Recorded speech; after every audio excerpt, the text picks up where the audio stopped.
Majority Report with Sam Seder. The destiny of America is always safer in the hands of the people than in the conference rooms of any elite. Sam Seder. They are unanimous in their hate for me, and I welcome their hatred. We must guard against the acquisition of unwarranted influence, whether sought or unsought, by the military-industrial complex. The Majority Report with Sam Seder.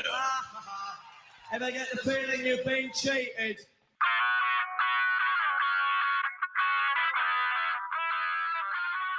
It is Tuesday, April 5th, 2022. My name is Emma Vigeland in for Sam Seder, and this is the 5-time award-winning Majority Report. We are broadcasting live steps from the industrially ravaged Gowanus Canal in the heartland of America, downtown Brooklyn, USA. On the program today, Ken Klippenstein, here to discuss his latest piece in The Intercept on Amazon's anti-worker, anti-union measures. Meanwhile, Mitt Romney and Lisa Murkowski have officially said they will vote yes on Ketanji Brown Jackson's confirmation, joining Susan Collins. Schumer is set to file cloture this morning, which means that later this week, KBJ will very likely get the votes needed to put her on the Supreme Court. Republicans have more than halved Biden's coronavirus relief request. Schumer and Romney have announced a compromise on testing, research, and therapeutic funding. $10 billion as opposed to the White House's original $22.5 billion request. So no money for the global vaccination effort in this package, says the GOP.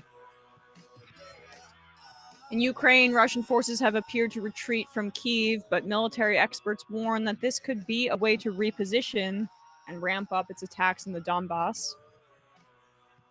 Images of civilian bodies bound and blindfolded in dirt in Bucha, a suburb of Kyiv, begin to trickle out. Biden says that it constitutes a war crime, which it does. It's proven. I mean, I don't even need to say that. It constitutes a war crime. And the EU considers a resolution to ban Russian coal in response. The Ipcc released a report yesterday that warned that the world must have its greenhouse emissions in 3 years or face an unstoppable chain reaction in our ecosystem outside of human control. And lastly, it's not an easy transition. Elon Musk has become Twitter's largest shareholder, purchasing 9.2% of the company. Twitter was fun while it lasted. All this and more on today's program. Welcome to the show, ladies and gentlemen. No, it is not Thursday. Don't worry. You're not losing your mind. It's Tuesday. Sam had to take a day off today because his son is sick. Very sad. So hope Saul gets better. I know, yeah, it's been a little bit rough. Has a bit of a bug. So I'm here holding down the fort for today. Later in the program, we'll be speaking to Ken Klippenstein, and we'll also be going through the news, talking about, I don't know, we'll touch on Howard Schultz in a second, but between Amazon, Starbucks, all of these other smaller union efforts around the country, we're really witnessing a historic moment. And so a good portion of the show we're going to dedicate to talking about that. Also, we're going to talk about, in the fun half, we're going to talk about JD Vance. Yeah, you're really excited about that. Yeah, I found out a new thing about him. Matt has, been doing some research, been collecting some drops and some music. There's going to be a musical accompaniment. Yes, but don't play that drop that you played before the show because nope. All right, here it goes. This is like something that sends chills down my spine. You all have to experience this pain if I did. Tim Kaine in the membrane. Tim Kaine in the brain. Yeah. You know, he might EGOT. He might get all of the awards. Well, he's so talented. That's what every one of my parents' friends tells me, yes. So let's turn to Starbucks here. Howard Schultz is on a full-blown PR tour as Starbucks, different locations of Starbucks stores have been unionizing. Since December, 9 Starbucks stores have voted to unionize, and 8 of those were successful in Arizona, in New York, in Washington, and about around 180 Starbucks stores have filed petitions with the Starbucks Workers Union, United Union, to start organizing themselves. So this is setting off a chain reaction across the country with Starbucks stores, and that's terrifying. Howard Schultz. So he's on this PR tour. Here is an article from the Wall Street Journal yesterday, where in the first line of this piece, they'll say that these stock buybacks are temporary. Do we have this up? Yeah. The headline here: Starbucks' Schultz, back as CEO, prioritizes baristas over stock price. So that's how the Wall Street Journal frames it. And if you read it, What a nice guy. yeah, they clearly got access to Schultz for this. And so I've been watching the Theranos show, right, with Elizabeth Holmes, the Dropout. I should do my impression of her later. Maybe I'll do it now. What's a good phrase to say of her? No, I can't do it right now. Yeah, no, but it's not. It's like, we're very happy about our achievements in Theranos. Anyway, so but like they go to the Wall Street Journal, and that she did for a fluff piece in order to take some of the heat off of her. And that's clearly what Schultz is doing here. This is his 3rd time as CEO. They're calling in the big guns when they're worried about unions. And so Schultz held a town hall meeting with Starbucks employees in order to just cool it on the unionization effort here. They call their employees partners. Do they treat them as such? Yeah. Not so much. Also, remember last time he did this, he mentioned stuff about Holocaust blankets. That was extremely confusing, and maybe it hastened the unionization efforts. So let's see what he does here. Yeah, maybe he can top it. Now, here's where it gets a little sensitive, because I've been coached a little bit, but I do want to. He sounds like he's been coached by Jordan Peterson in this delivery a little bit. Yeah, right. I'm just feeling so many emotions about you're trying to collectively bargain. Let's see if he'll starts crying and speaking in tongues or something like that.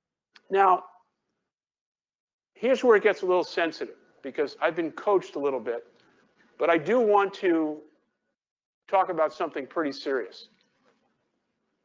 We can't ignore what is happening in the country as it relates to companies throughout the country being assaulted in many ways by the threat of unionization. Assaulted. So that's him talking to Starbucks employees. I don't know what's the legality on that kind of phrasing. Maybe he gets to work around it because he's talking more abstractly about other companies, just like theoretically around the country who are assaulted by the threat of unionization. I mean, like, it's so passive aggressive because, as I mentioned, You know what? Yeah, what an assault is laying people off because they were organizing and not admitting that's what you're doing, but pretending it's because of some infraction, which is what Starbucks is doing to folks around the country. Right.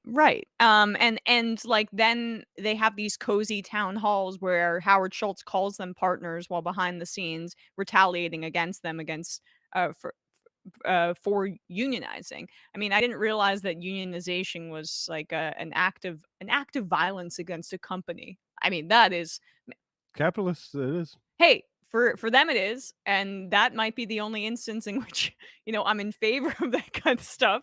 But yeah, like violence against a company, fine, right? If that's how you want to characterize it. It's violence against the dictatorial, tyrannical side of business, which Yes. is like we decide if you have a livelihood or not, if you have sustenance or not, and it's all dependent on how well we decide you're serving us. Right. And so they have a carrot and a stick approach here too, whereas like behind the scenes they're going to fire you in retaliation for trying to unionize, and then publicly facing they'll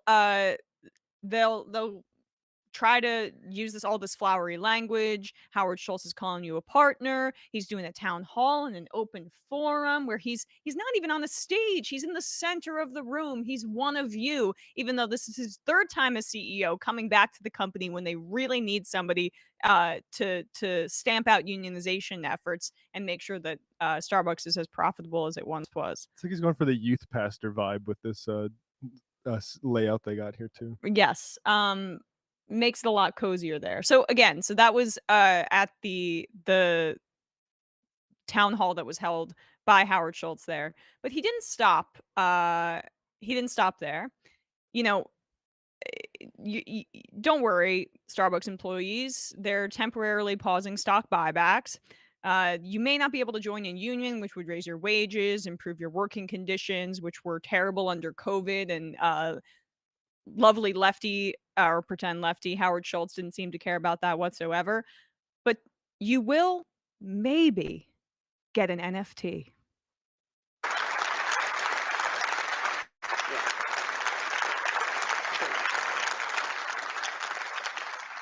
Okay, let me give you another tidbit. I shouldn't say this, but what the hell? Whoa, he's going off script. I shouldn't say this. Okay. Wait, hold on, pause it. This is so mannered. I shouldn't say this, but I'm so excited about this opportunity for our partners that I had to reveal this to you. Okay. Look at this shiny new object we're going to give you. You think collective bargaining sounds good? Let's think about non-fungible tokens. I'm not a digital native, obviously. Raise your hand if you're a digital native. That's not a very strong hand. Oh! Who's a digital native? Oh, shut up. No one? Adam Brotman's a digital native. Okay. How many people have followed what has been happening with NFTs? Wow. Wow. How many people have participated in investing in NFTs? Oh my God, this is so How are you doing? Okay, for now. Okay. So if you look at, I've tried to be a student with all this, not being a digital native. If you look at the companies, the brands, the celebrities, the influencers that are trying to create a digital NFT platform and business, I can't find one of them that has the treasure trove of assets that Starbucks has, from collectibles to the entire heritage of the company. So, what? Here's the secret. Sometime before the end of this calendar year, collectibles, we are going to be in the NFT business. Okay? Oh, that is some unenthusiastic applause.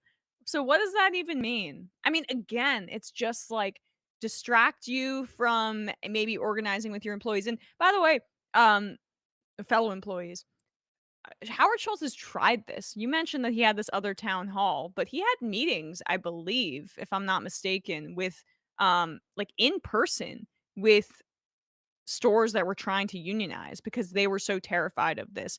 Something tells me he doesn't have the deft hand to handle this, Starbucks CEOs, if you actually think that, like, you know, you need to call in the big guns to stamp out this union effort, or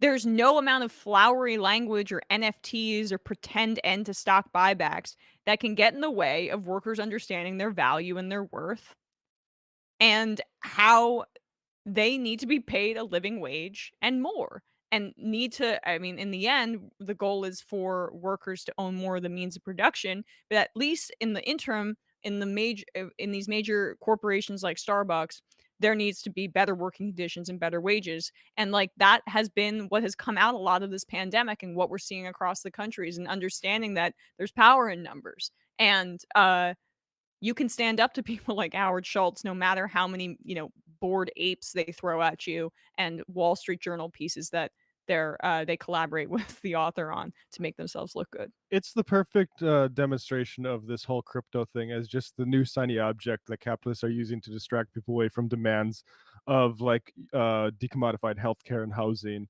and public education and things like that. Like I don't even know what he's trying to say. Like Starbucks is perfectly because of their assets. Like, what assets? The ones that you should be returning Giving to your workers as wages.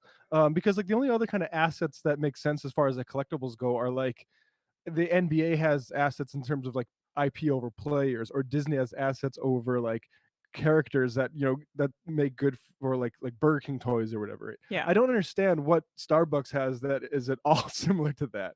Like you have like maybe like the mermaid on the mermaid is the only thing. Cup. Yeah. I want the NFT of the original mermaid design. Like, bro, no one cares. Give us healthcare and let us determine the conditions of our workplace. And he doesn't even explicitly say that the partners, aka that his employees, will be involved in this NFT project. He just says Starbucks is going to get involved in it. And so people are like, okay, like at least if you're going to get involved in a Ponzi scheme, can I get some of the spoils? It's so funny that, like, man, instead of collective bargaining, we're going to give you a non-fungible token that you can invest in. Yeah. Oh. And what did he say? He wasn't at. He was like, I'm not very online at the start of the clip. I'm not a digital. He did like I'm not a digital native. About like if anybody. It's like Dave Rubin at a stand-up. Like, anybody gay here or straight? Yeah. Like no, this like, is. I'm old. I don't get the internet. Who's a digital native? Like, no, can we move past the raise hands part and just hear you give your union busting lecture? Yep. Yeah, but he did it with a smile, so that's all that matters. That's the Starbucks way. With that said, we have a sponsor for you all. Run a business, supercharge your knowledge, your sales, and your success with Shopify, the all-in-one commerce platform to start, run, and grow your business. So Shopify, it gives entrepreneurs the resources once reserved for big business. So upstarts, startups, established businesses alike, it gives them these resources so that they can sell everywhere, they can synchronize online and in-person sales, and stay informed effortlessly. I don't know if it was the live show for MR if we use this, because I wasn't in charge of merchandise, but we did use this for TMBS. Oh yeah, and you were happy with the service? It was we had a little card reader, and it helped us sell our merch at the shows. That's awesome. It powers millions of businesses from first sale to full scale. You can reach customers online and access social networks with an ever-growing suite of channel integrations and apps, including Facebook, Instagram, TikTok, Pinterest, and more. Plus, gain insights as you grow with more with detailed reporting of conversion rates, profit margins, and beyond. More than the store, Shopify grows with you. This is a possibility powered by Shopify. In order to use Shopify, you can use our promo code here. Go to shopify.com/majority, all lowercase, for a free 14-day trial and get full access to Shopify's entire suite of features. Grow your business with Shopify today. Go to shopify.com/majority right now. That is Shopify, shopify.com/majority. Supercharge your business with Shopify today. All right, folks, we're going to take a quick break, and when we come back, we'll be joined by Ken Klippenstein.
We are back, and we are joined by the illustrious, wonderful Ken Klippenstein of The Intercept. Thanks so much for being here, Ken. Really appreciate it.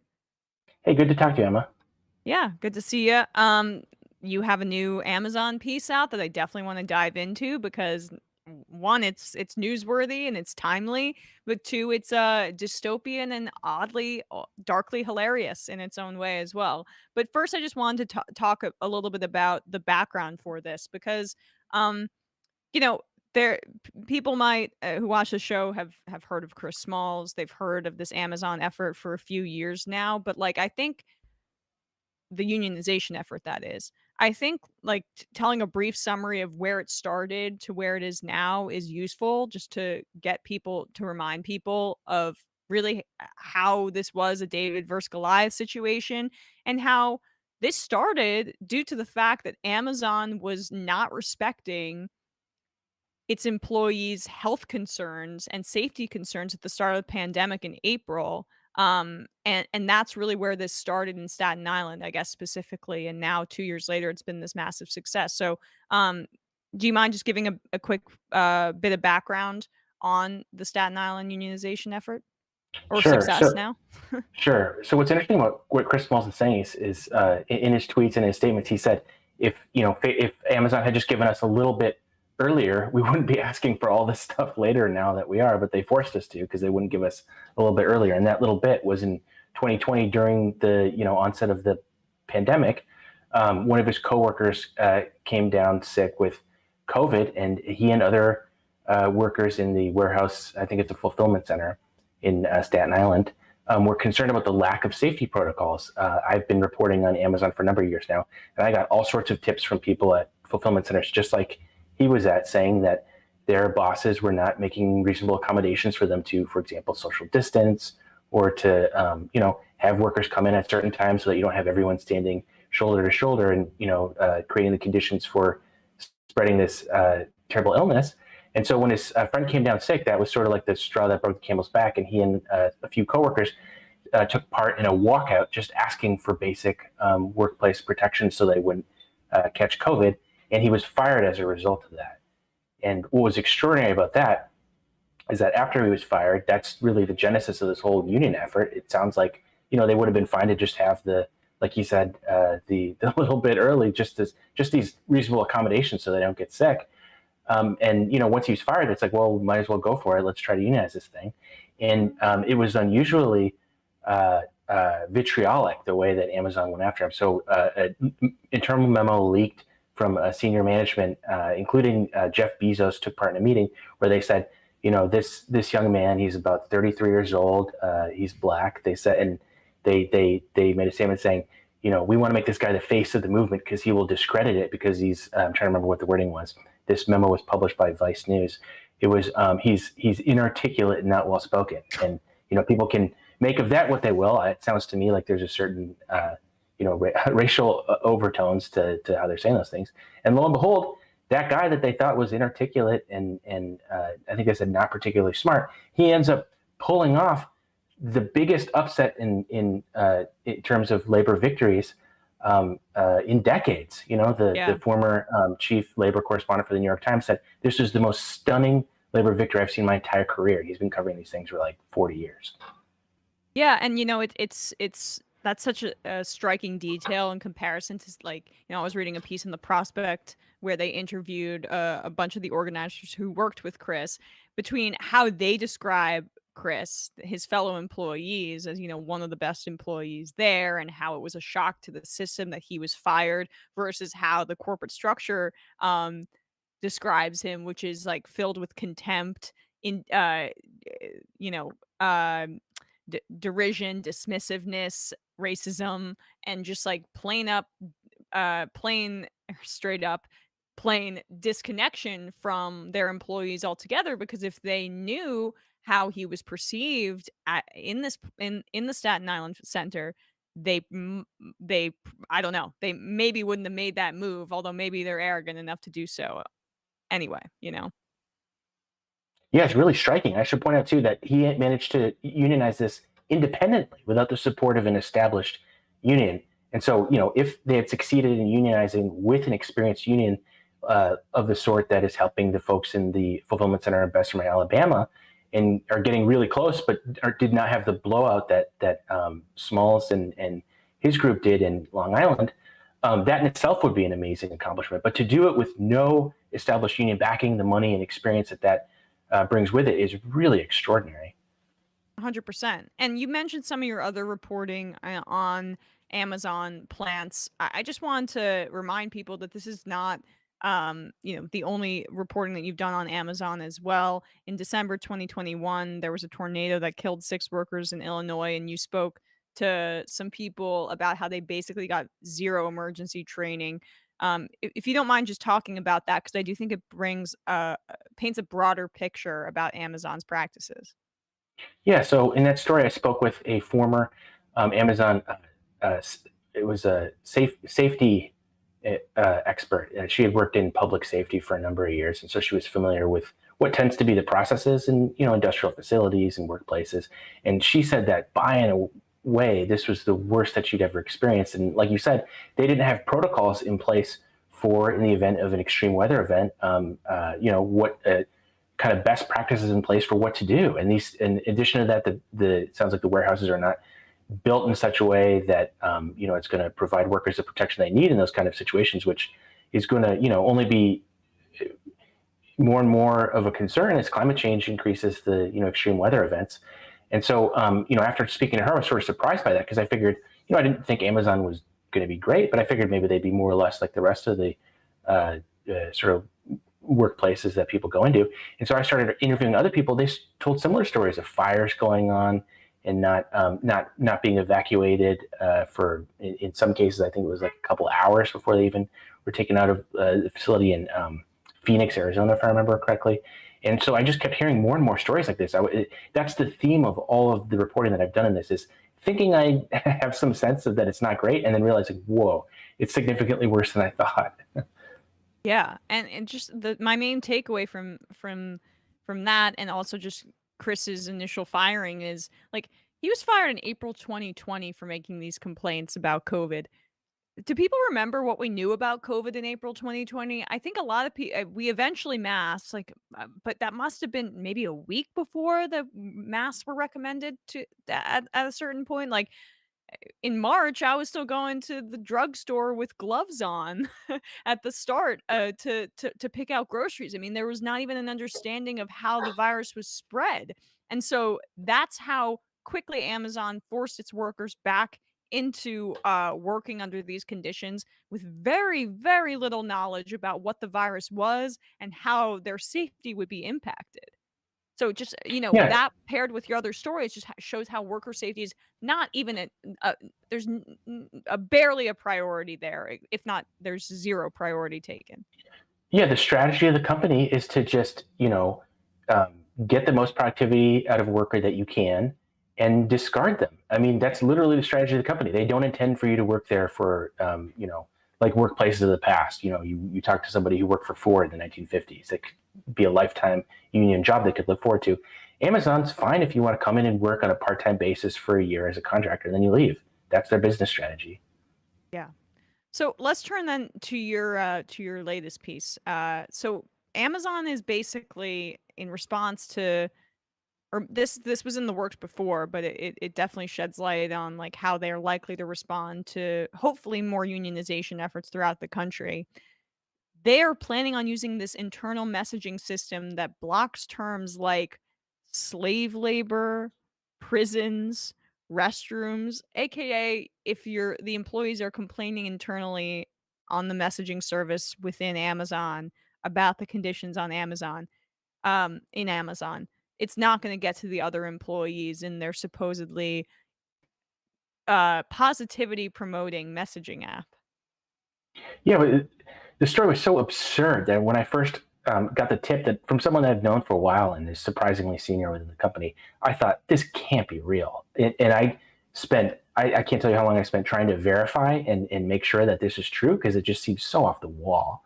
I mean, not just the union terms, but words like slave labor and even ones like ethics was to be flagged and blocked if people used it on this internal messaging app. And I was like, this can't be real. And the more I dig in, I find more and more corroborating evidence then I call, their PR flack, and, I have her comment in the story. I think it basically confirms a lot of it.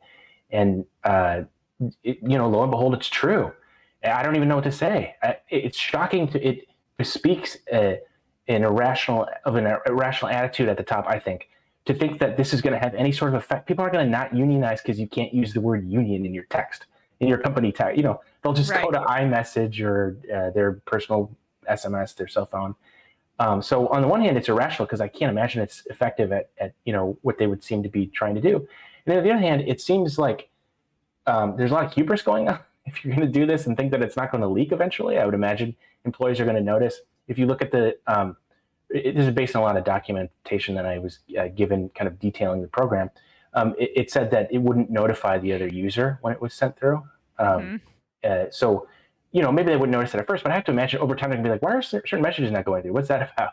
They're going to find, but apparently they don't care. They want to, they went far enough ahead that this isn't a pilot program, and they're, they have very detailed plans as to, how and where and when they're going to roll it out. So I don't know what to say. I was really shocked by it. And this is, I've covered them for a while. So I thought I thought I had a baseline for them, and apparently I did not. Well, didn't they also have a pilot program for which, it ended up getting so much blowback for monitoring bracelets that would buzz you if you were not working at the efficiency standards of like what the computer basically says if you took too long of a restroom break? I mean, that's why restroom is also banned there, right? They don't even want you to waste 1 minute going to the bathroom, and that might even be talking about going to the bathroom. Yeah, it was like an ironic joke that a leftist would make on Twitter, that you can't tweet the word, that you can't post the word bathroom. Like, I couldn't believe it. But yeah, it's true. I don't know what to say. I mean, you would think, I would have thought that they would be a little bit more scrupulous given the context right now, that they just won this union election, that the whole country is watching, unions across the country. This is a shot in the arm for them. They're feeling more emboldened to try actions themselves. You think they would be more careful. But I mean, again, talking to these employees, this is the impression I get, is that they're not being listened to. And that's, to me, what this story shows, is that, if they had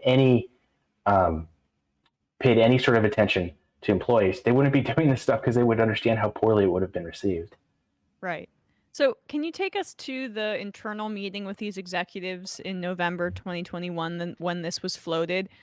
Because really just the characterization of this app as, we want to find a way to allow our workers to give other workers, quote, shout outs, like kudos, basically.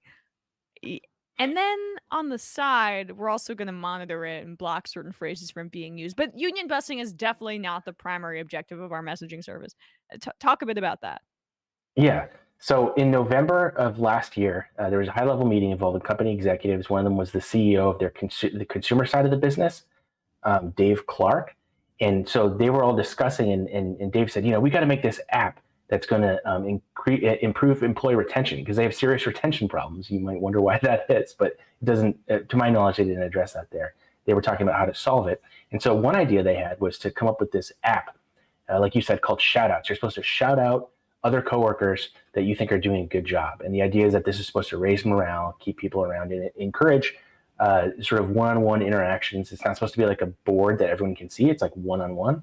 And so he actually, the CEO, Dave Clark, compares it to Bumble, the dating app. He's like, we want it to resemble Bumble, where it's going to encourage this one-on-one connection between people. It's all this very corporate speak, like, we're going to have, it's like how Facebook, we're bringing people together, that kind of thing. Right. And so they're discussing how they're going to go about that. And quickly, one of the concerns that's brought up, they during the meeting, they refer to the, quote, dark side of social media. I know for a fact that was the terminology that they used, dark side of social media, by which they meant, things that could ruin the vibe, make people detract from giving people these positive vibes and the morale boost that they're looking for. And so no wages, just vibes. No worker protections, just vibes. Yeah, right. That's the motto. So they identified that as a problem, and they said, okay, well, we're going to address this. And then, fast forward a couple months later, they end up concocting this social media platform that I'm describing, where you can send these shout outs. It's kind of like a gamified system. It's kind of like Xbox, where when you beat a game or level up or whatever, you get some kind of achievement. They were doing that for like, you're going to get achievements just for showing up on time 10 days in a row, or whatever. It's very like we're saying offset. It's very BF Skinner. Like the whole idea is rewards and punishments. We're going to give them positive reinforcement. And so they're describing the system. And so these shout outs that they're supposed to give to each other, you can put text in it because they want to individualize it and make it, like I said before, they want to make people feel like they're close with their coworkers. And so the question was raised, well, then what if they, do something that, like I said before, ruins the vibes or brings things down? So, and so they have a whole list of terms that will get flagged and literally just black hole. They'll just remove the post. It won't even go through, and it won't notify either party that it didn't go through, to my knowledge. And so this list of words, some of them make sense. It's like, racial epithets, slurs. I think everyone's fine with that. But then my source noticed in the discussions, in the high level discussions about this, that there were concerns in the context of all these union efforts. Well, what if they start talking about unionizing? And so a list of terms pertinent to unions was created, and their press flag says, oh, this is just about harassment. Maybe, the implication is maybe a union member is harassing them or something. People can conclude what they want, but the fact is that the list of words that gets blocked includes, unions, bathrooms, living wage, rate, as in like pay rate, that kind of thing. So all of these things pertinent to organized labor, not just that, but even things like identity and accessibility, like things that you would think of as not, these are not harmful. Like, I don't see that as like a dangerous thing to talk about necessarily. It's like, but yeah, so this is one of their solutions to this problem, the dark side of social media, which is, what if they're talking about things we don't want them talking about? You mentioned, the hubris of Amazon here, and that's what sticks out to me. Like, do they really think their employees are dumb enough to organize their union effort over like the equivalent of company Slack, except not even Slack? It's monitored and created by Amazon. I mean, that's not what's going to happen here. They're going to organize outside of it, and they're going to be smart enough to do so. But I guess if somebody slips up, makes a mistake, this is a way to keep a tab on them and understand, okay, this person is thinking about unionizing or might have connections to others who are unionizing, or even just the small potato stuff might be lollygagging a little bit when they're washing their hands in the sink. Right. I think, yeah, you make an important point, and I think that's why they lost. I've tried to read as much as I can about how this succeeded because I'm curious about it. I want to know. And a theme I see brought up again and again, it was how out of touch management was in its attempt to try to explain to the rank and file why this wasn't in their interests. And contrary to that, how in touch with people's feelings the organizers were, because so if you look at the amount of money they spent, the union organizers only had, I think, $130,000, whereas Amazon spent like over 10 million. It was like unprecedented figure, completely insane. And so, the question is, well, how are they able to beat these guys? And I think it has an important message, which is that it's not just about money. And, a lot of, my friends in politics, they'll do this kind of analysis and say, well, money wins at the end of the day.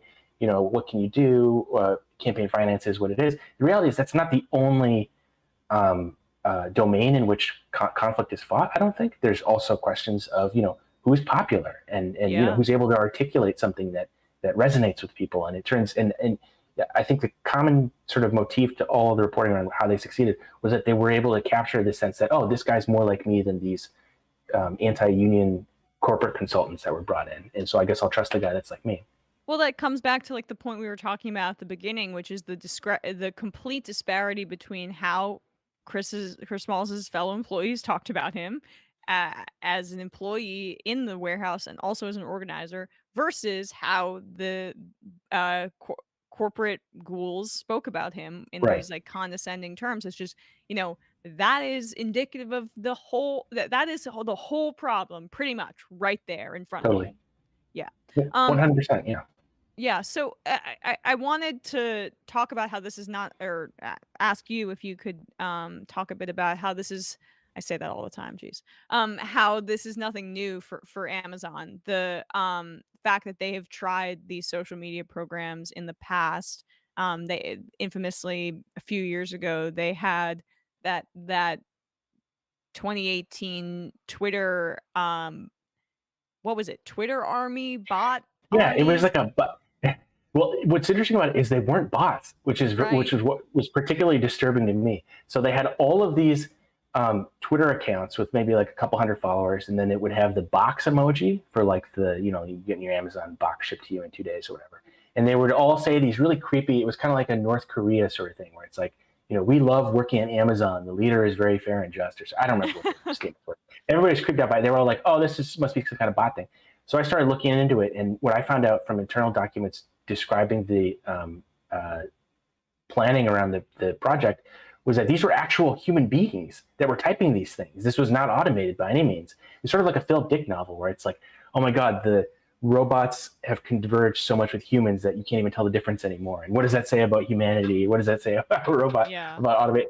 And so it turned out these are actual, paid people who themselves were warehouse workers, and they were encouraged to kind of, I think there was at one point in the documents where it says something like they were handpicked for their quote great sense of humor, and so they were told to just go on Twitter and snark at the haters, at anybody that's saying Amazon needs better worker conditions or wages or whatever it is. They were instructed to go and joke in your own voice about how I've never been mistreated here. I actually really like it, and maybe you're the one that needs to work here so you can see what it's really like.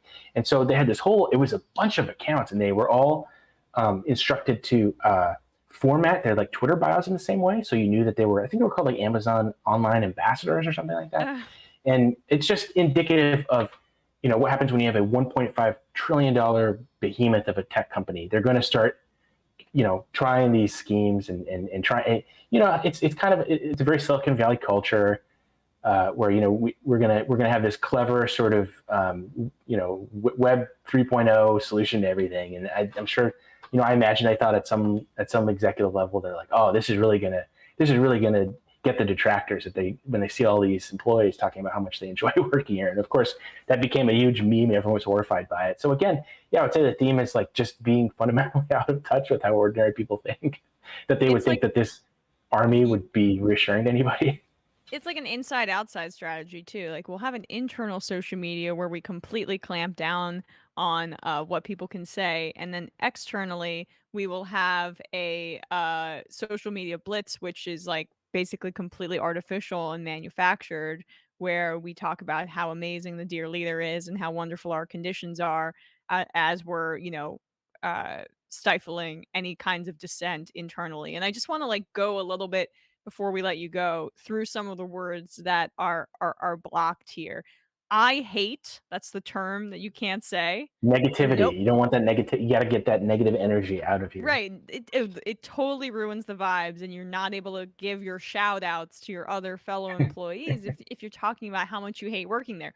Union, naturally, bullying, harassment. This is concerning. That's what was. There's like safety relevant stuff here. If somebody's like concerned about something, that could be important for management to know, even just from the perspective of like risk reduction. Yes. So I was totally shocked by that.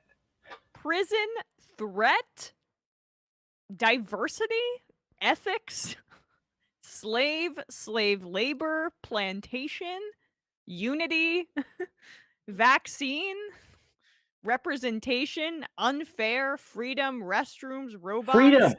Freedom. It's like a heavy-handed, totalitarian movie or something. Jesus Christ. Again, you can't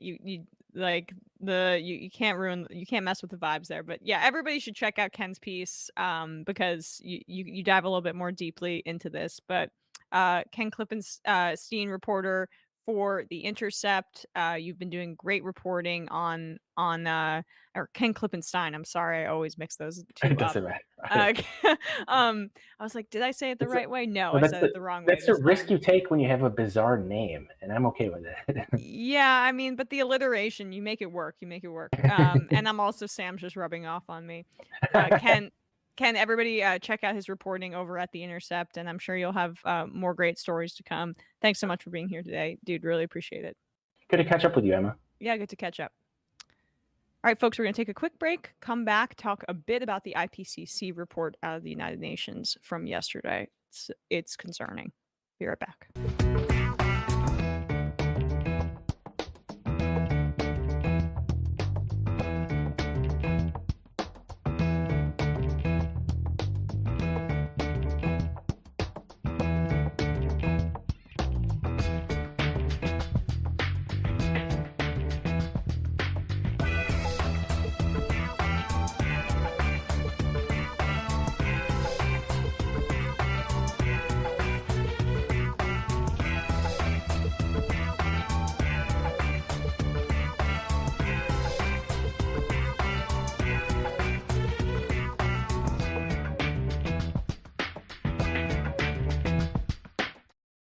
We are back. Concerning Ipcc report out of the United Nations. Basically, unless we have greenhouse gas emissions in 3 years, we are going to set off a chain reaction that is going to be very difficult, if not impossible, to reverse, of increased hurricanes, natural disasters in general, as well as certain ecosystems falling apart and our planet irrevocably changing. So, I mean, kind of serious. Nat Geo here writes about the 4 urgent takeaways from this climate report. To limit warming to manageable levels, the world has only a few years to stop using fossil fuels completely. Unless global greenhouse gas emissions peak no later than 3 years from now and are cut nearly in half by 2030. Okay, so they can, I misspoke a bit earlier. They can peak no later than 3 years from now, but they have to be cut in half by, in less than a decade. The world will likely experience extreme climate impacts, according to the latest report from the UN's Intergovernmental Panel on Climate Change, the IPCC. According to the report, if urgent action is not taken, humanity will fail to limit warming to 1.5 degrees Celsius, 2.7 degrees Fahrenheit, the threshold for a future of more fires, drought, storms, and more. Greenhouse gases in Earth's atmosphere are at their highest levels in human history. Emissions of the gases fell sharply in 2020 as a result of the pandemic lockdowns, but in 2021, they equaled or even surpassed the record in 2019 when they were about 12% higher than in 2010 and 54% higher than in 1990. 54% higher in 1990 when the IPCC report was first published. This is like the one silver lining that is cited in this IPCC report. The rate of increase in greenhouse gas emissions was slower between 2010 and 2019 than over the previous decade, and technologies and policies do now exist that would enable sharp reductions in the emissions if the political will exists to implement them. Like, we're in this country kowtowing to a guy in Joe Manchin who's upset that we're not returning to coal, who's upset that we are not using more coal to help himself out financially, by the way, and burning more coal and contributing to climate change to that degree. And this is like treated as I don't know, there's both sides to this debate in this country, which is just insanity. And like the budgeting that Biden is proposing in terms of climate mitigation doesn't even approach or come close to approaching what is necessary to do here. For there to be any hope of limiting warming to 1.5 degrees Celsius, the use of coal must be slashed by 95% worldwide.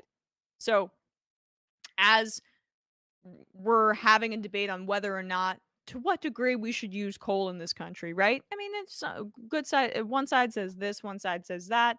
We're all in agreement that some coal has to be used. I mean, this is America, right? No. 95% slashing is necessary if there's any hope of limiting warming to 1.5 degrees Celsius. While consumption of oil and gas has to be reduced by 60% and 45% respectively by 2050. Fortunately, for many people in many places, installing new clean energy is cheaper than operating existing fossil fuel energy, blah, blah, blah. I mean, it is getting cheaper, but the point is that the leaders specifically in this country, and that's where we're primarily focused because we are a podcast that operates in the United States and because the United States disproportionately contributes to climate change. There is not an all-out blitz in the way that there should be to get these technologies to be more widely used. And I'm sure that whenever that time does come, there will be some massive cultural backlash because gas is inherent to, Christian values or something like that. From 2010 to 2019, the cost of both solar and lithium-ion batteries declined on average by 85%, while that of wind energy decreased by 55%. Such declines have enabled significantly more widespread deployment of these technologies, except not like deployment that's proportionate with that price decrease, frankly. Additionally, the report notes that the funding of renewable energies falls well short of what is needed and in fact continues to pale in comparison to the subsidies given to fossil fuels. It concludes that just ending such subsidies could reduce greenhouse gas emissions by 10% by 2030. Yeah, but we're worried about the executives over at ExxonMobil here. Deep and rapid cuts to methane emissions are also critical. Nat Geo writes, one of the most effective ways to do so is to target fugitive emissions, methane that escapes into the atmosphere during the extraction and transport of natural gas, or from long abandoned oil wells. Yes, if anybody has read anything about these old oil wells that crop up throughout the country, which are both biohazards to communities, but also incredibly, wasteful or dangerous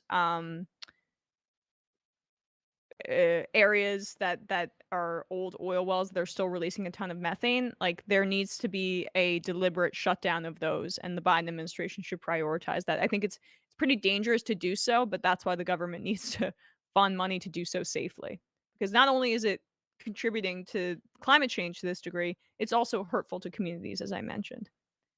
The IPCC calculates that fugitive emissions account for about 32% of methane released into the atmosphere globally and 6% of all greenhouse gas emissions. CO2 removal will be a key stopgap with caveats. So you can read more about this IPCC report and what is recommended here. This Nat Geo piece has kind of like a 4-bullet point recommendation. Summary of the IPCC report. But the bottom line is that we are not on track or even close to the standards that we need to meet in order to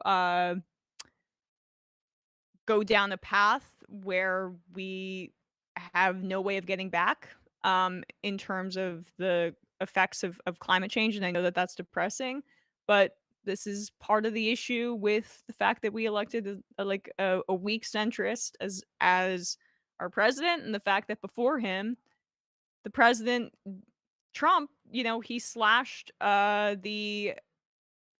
shredded the Paris Climate Accord, which didn't even go far enough at all.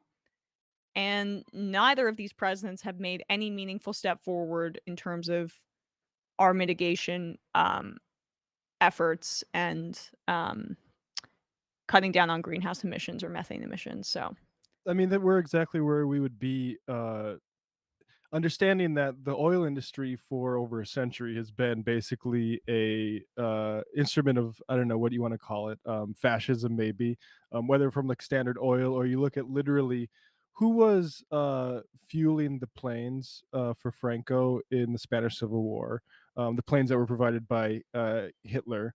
It was Texaco Oil from the US.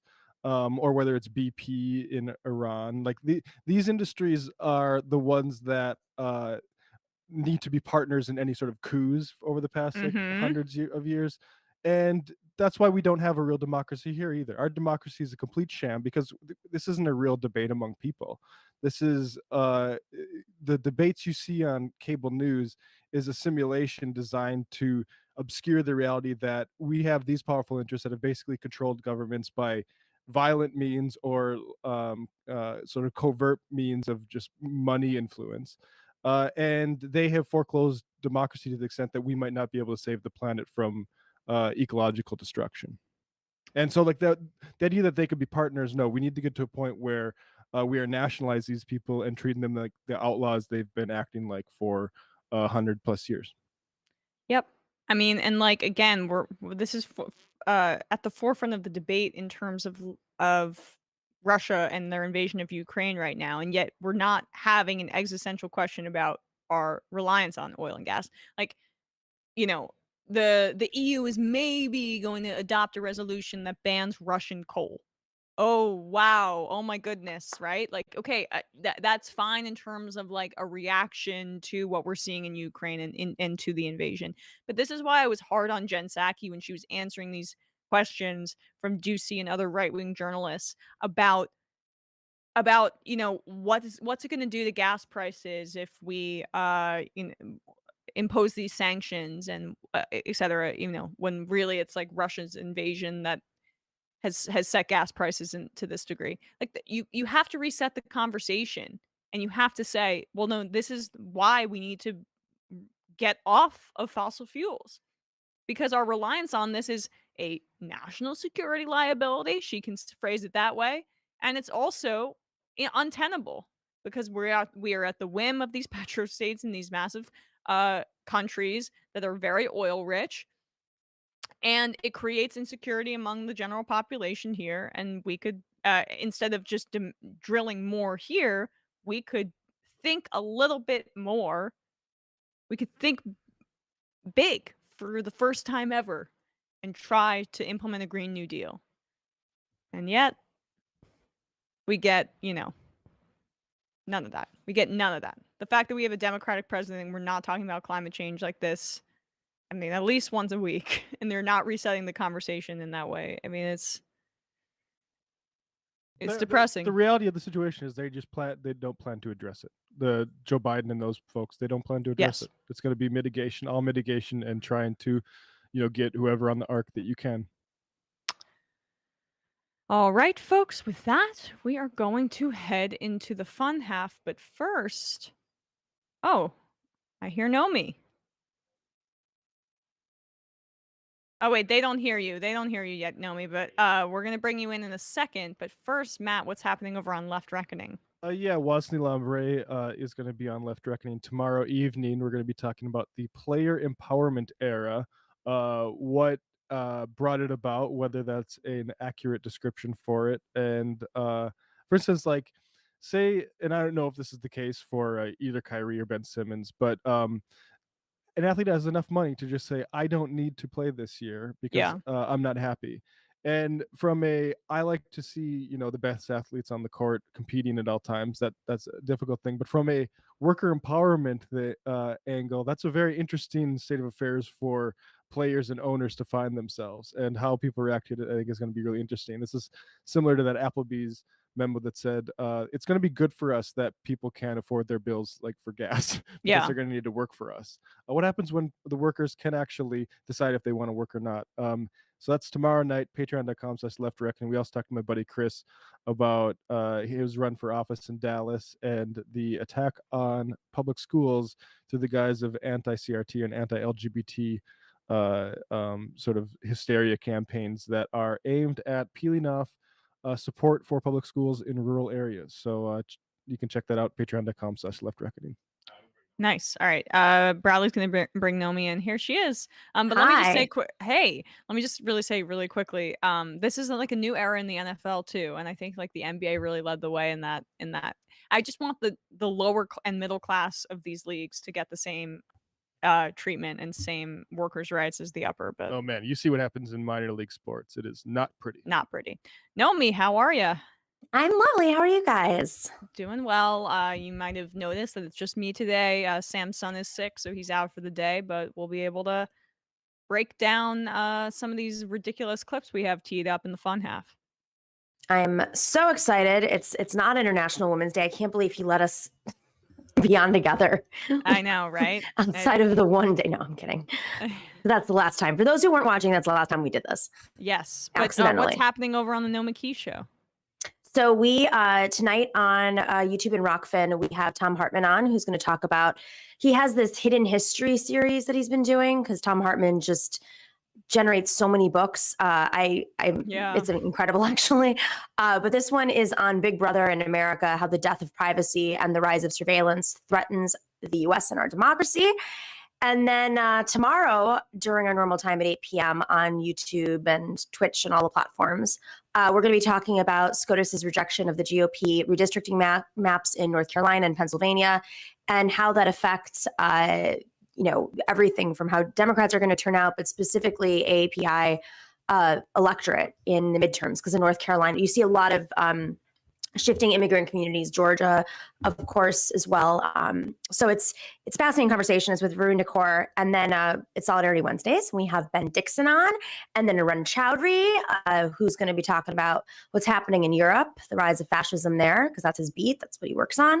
And Rep Rab from Pennsylvania, who's in the middle of that redistricting, just constant war on leftists in that legislature.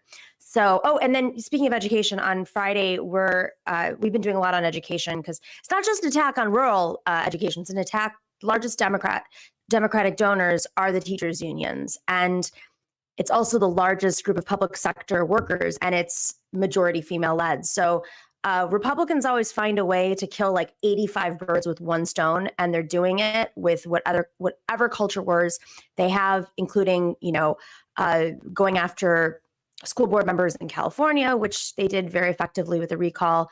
We're going to continue that conversation about the recall effort, CRT, with Allison Collins. Very exciting. Very, very cool. All right. Well, that sounds great. Yeah, the packed show for sure. Oh, that's a few shows. Oh, that's a few shows. Tuesday, Wednesday, and Friday. I'm only on once a week, so I got to get it all out, guys. Come on. Yeah, 100%. All right. Well, that will be lovely. And with that, we will head into the fun half. We'll be taking your calls, reading your IMs, 646-257-3920. See you there. 3 months from now, 6 months from now, 9 months from now. And I don't think it's going to be the same as it looks like in 6 months from now. And I don't know if it's necessarily going to be better 6 months from now than it is 3 months from now. But I think around 18 months out, we're going to look back and go like, wow. What? What is that going on? It's nuts. Wait a second. Hold on for a second. Emma, welcome to the program. Hey. Matt. What is up, everyone? Nomi Key. You did it. Let's go, Brandon. Let's go, Brandon. Bradley, you want to say hello? Sorry to disappoint everyone. I'm just a random guy. It's all the boys today. Fundamentally false. No, I'm sorry. Women's Stop talking for a second and let me finish. Where is this coming from, dude? But dude, you want to smoke this 7A? Yes. Hi, me? Is it? Yes. Is this me? Is it me? It is you. Is this me? Hello, is this me? I think it is you. Who is you? No sound.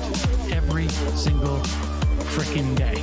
What's on your mind? Sports. We can discuss free markets and we can discuss capitalism. I'm going to go throw up. Libertarians. They're so stupid, though. Common sense says, of course. gobbledygook. We fucking nailed him. So what's 79 plus 21? Challenge Matt. I'm positively quivering. I believe 96, I want to say. 857-210-3501. 1/2. 9/11, for instance. $3,400, $1,900. 6, 5, 4, $3 trillion sold. It's a zero-sum game. Actually, you're making me think less of it. But let me say this. Poop. Call it satire. Sam goes to satire. On top of it all, my favorite part about you is just like every day, all day, like everything you do. Without a doubt. Hey, buddy, we see you. All right, folks.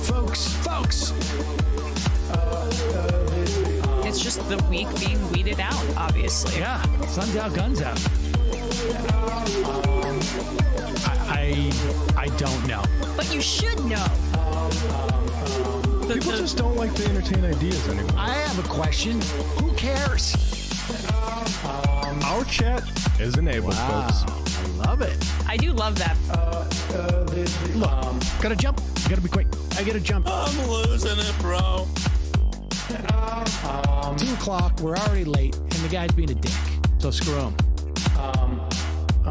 Sent to a gulag? Outrageous. Like, what is wrong with you? Love you. Bye. Love you. Bye-bye.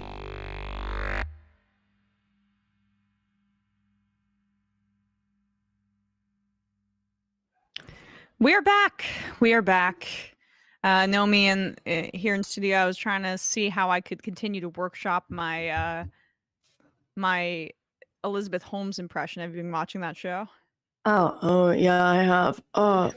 Yes, yes. Yes, that's pretty good. Yeah.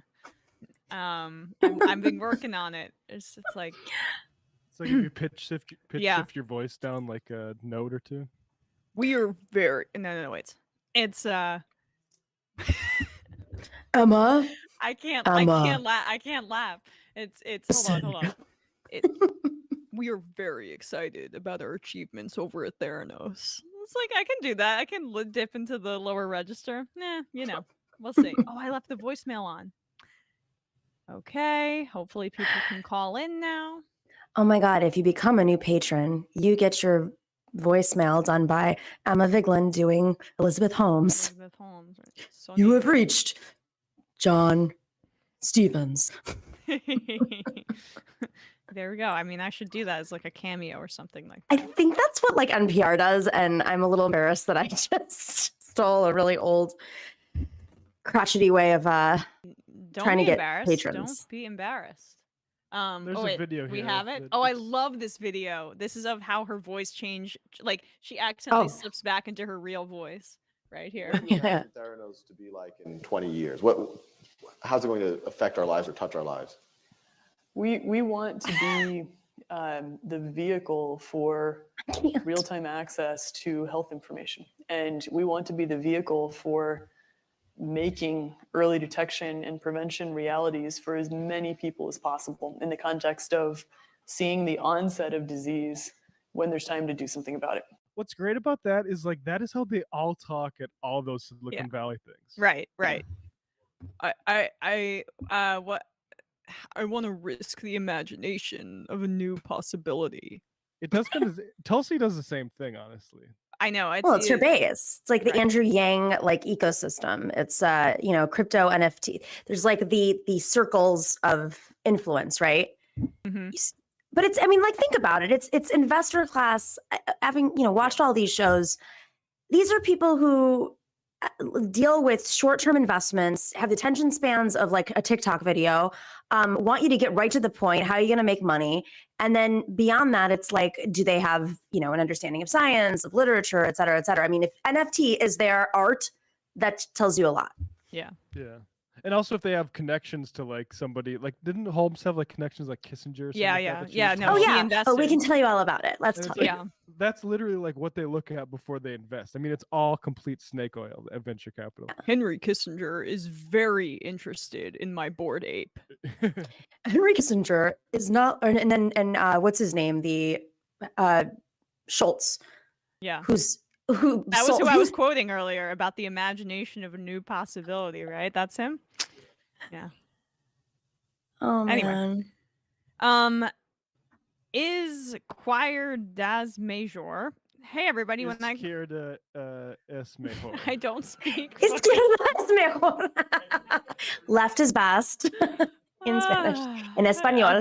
That's what that says. Yep. Idiot. Izquierda is left. I'm like really bad at languages. I don't know what she speaks Finnish though, guys. No, I don't.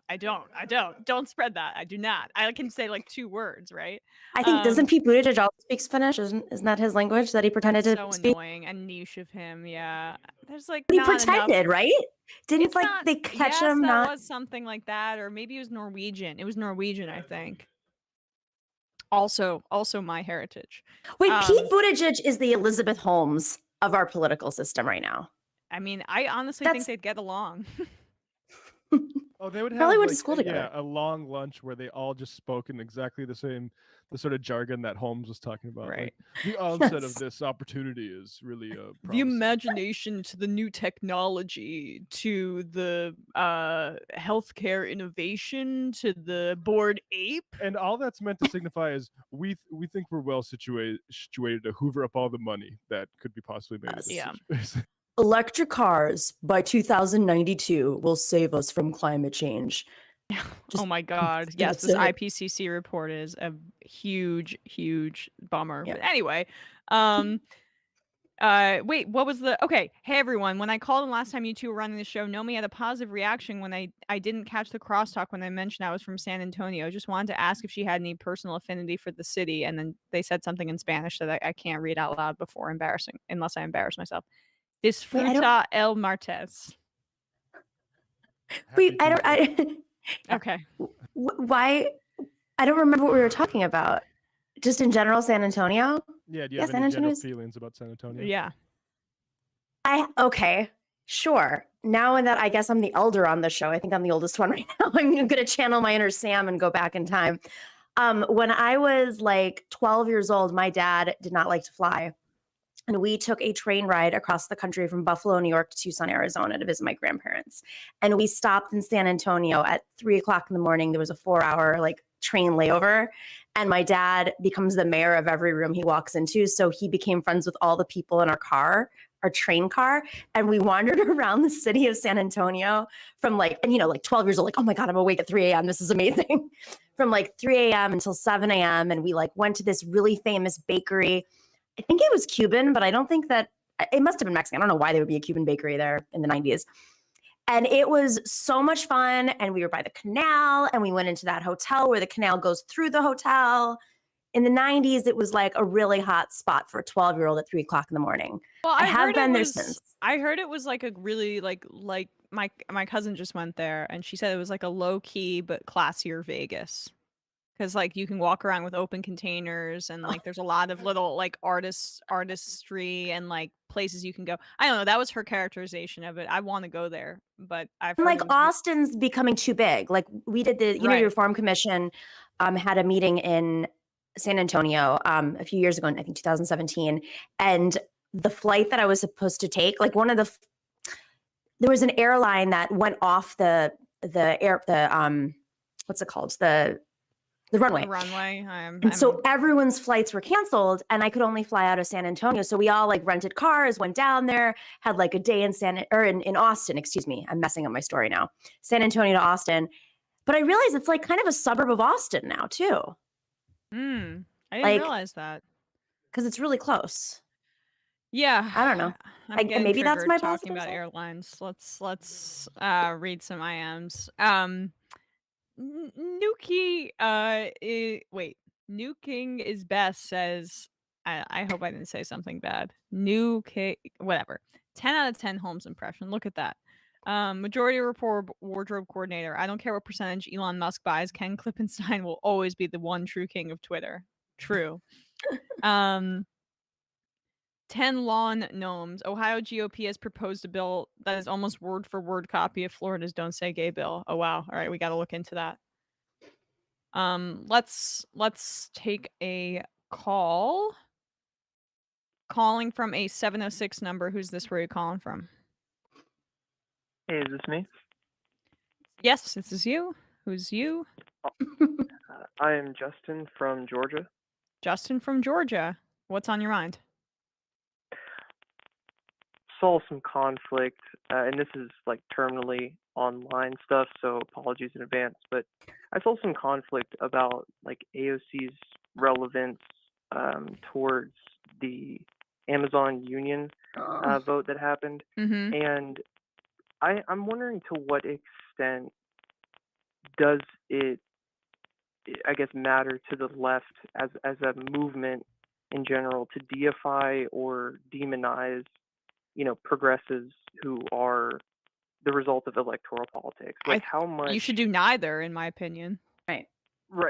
That's like where I'm coming from, because it seemed like so many people, I guess the time and energy that could have been used to focus on that vote and that union in particular was focused on like the people in politics and the relation to that vote, not the people themselves. Well, let me just reiterate what I said on the show yesterday. You might have missed this, Justin, but I basically said, I did not love the way she responded on Twitter about it, in terms of like, kind of. She could have just responded to Christian and said, "You're right. We'll do better. You're right. I should have done better. It was a blind spot. I should have been there. Maybe, right? Like she could work, or we'll make it up to you in the future." Right. But at the same time, right? I'm, you can understand why she feels besieged, but like, she should have been there, right? I think disagree. that's. Oh, you okay? Disagree. First off, the last time AOC got involved in a Amazon fight, Amazon started pouring all the money in. They did put a lot of money in, but they did it in a different way. This was not, it was kind of better that they did this internal campaign. And granted, it went on for a long time and they had an independent union. And I've talked to Chris about this and why. And there's a lot of pluses and minuses to attaching yourself to an existing union like RWDSU, like they did in Bessemer, and RWDSU is based here in New York, and having a full-fledged campaign with like national figures. It also puts a big target on your back. And, you know, slow and steady wins the race. It's I don't know. I think in retrospect, it's easy to say that. I get that, right? But also, like, I'm sorry, Crystal Ball, with all due respect, and she is a friend of mine. I live in Queens. I live in Astoria. I'm literally half a mile away from where the first Amazon headquarters was going to be. You know who was the biggest advocate for that? AOC. You know who was not there? You. So if you sit here and you're playing who gets to be a progressive, you know, queen or not, and you're more interested in knocking down the few allies we have, I'd like to know, where were you in Bernie 2016? Where were you in Bernie 2016? It's always convenient. Wait, what do you mean by that? 2016. How and be the progressive purist? Yeah, well, look, I mean, do that. It's a branding exercise for a show. Like, I'm over it. It's just ripping apart the left. But my point is just, it's Roger Ailes politics, though. I'm going to continue with this. It's Roger Ailes politics. Roger Ailes picks fights, creates fights, rides fights, turns things. And frankly, AOC, you know, she should have responded, frankly. If she said anything, she'd have been like, I'm really supportive of the union effort. Congratulations. We're really proud of everybody. And then move on. But to respond to a YouTube host who wasn't even on the left 5 years ago, I'm not saying that like you can't evolve, but this is clearly an exercise here. And as much as I respect her and I like her and she's my friend, I just think that these choices are really dangerous and they're hurting the movement. And in 3 or 4 years, they're not going to look great. Yeah, I mean, I don't trust her incentives at all, and I frankly, Justin, we're just going to let you go and keep up our conversation. If that's sorry, all right. Justin, you triggered me. But I mean, I think my perspective on this issue is that if you do something like Chris Smalls did about unionizing a Amazon union, and you have problems with AOC, you have the right to air those, even if like there's concern that some people in the media are going to use it as a branding exercise, or even if people aren't sort of convinced about the utility of making this about or you know, firing back at AOC. Like, I think frankly, like, it's the kind of heat, it's a much better heat than typically gets applied to AOC. I think it's one that could be constructive, but I mean, I do agree about media incentives to basically use this as a branding opportunity. I'm 100% behind Chris in terms of like, if he has it, based on just the fact of his enormous success, the fact that like he built this from the ground up in terms of, you know, there was, as you mentioned, there were benefits to joining a larger union, but he was able to go about it his own way. And it's like this incredible story. And I feel that an over focus on her takes away from the victories of the organizers, even 100%. Though his criticism, I'm way more willing to listen to that because he's on the ground there. And I think that that's valid and he should be heard in that regard. But he also didn't say what they're saying either. Go back and play the tape. That's the other thing. They used him, which is offensive. And you know, sometimes people don't realize they're being used in this media game that I think is like really only benefiting the right wing and capital. Well, the Chris has a right to criticize. I really do feel that way. Yeah. I mean, he is on the ground. Shows that are doing it, you know, I mean, shows that are now appealing to right-wing audiences more than they are to left-wing audiences, and we can put, you know, the numbers are there. Rising up there too, right? Or what? Sorry, what's it now? The new one. Okay, whatever. But the point is that's a branding exercise, right? And that is I'm less sympathetic towards, and I don't think it looks good. But it's more, I'm interested in the organizers' opinions on this, and that's really which they distorted, is what I'm saying. They didn't even say what he said. Now he did chime in on Twitter, and that's fair enough. But again, this is all distracting away. This is why unions and movements need to be militant, so we don't get distracted by when people are trying to create drama. Drama only is benefiting them, and you know. This is like a walking NFT exercise at this point. It's like influencer culture affecting the left really, it's what it is. It's like, how do we all boost each other? You know, these random accounts that pop up out of nowhere, and suddenly, you know, they're put on the Jimmy Dore show, and they're put on, you know, RT, and they're put on Aaron Mate's show, and then they all, you know, influence off of each other, and they all create conflict off of each other. And you know, when you really look at their numbers, it's the right wing following them. Well, but then we're all responding to it. But I like also they're think, like why this is less concerning is like this is a good pivot, frankly.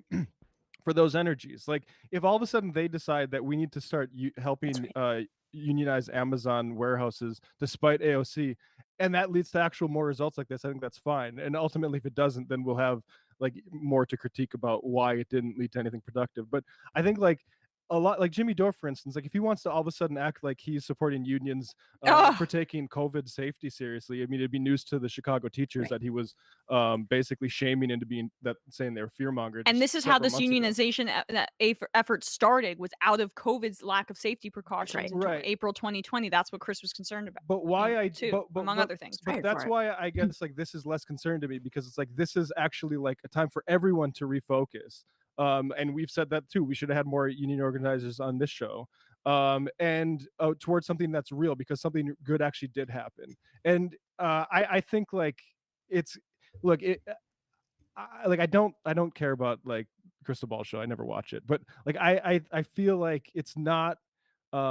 This isn't the thing to hit them on. It's like the sort of like soft on like or sort of like trying to launder COVID libertarianism into the mainstream, like that stuff. If they want to try to brand over who's the more militant union supporter, good luck to them. Well, because and I hope that actually is sincere. I didn't mean to interrupt you, Matt, but like it's also just like I feel it's like everyone understands that AOC supports the Amazon union effort. Everyone understands that. I mean, and like from an organizer's perspective, this is why I find Chris's case, or Chris Smalls' case, is compelling in terms of his critique. We could have used you, right? That's a fair case for him to make. And she has the right to say, you know, I could have done better, or this is where I was. This is why I wasn't able to do that. But no one is debating the fact that she supports the Amazon unionization effort.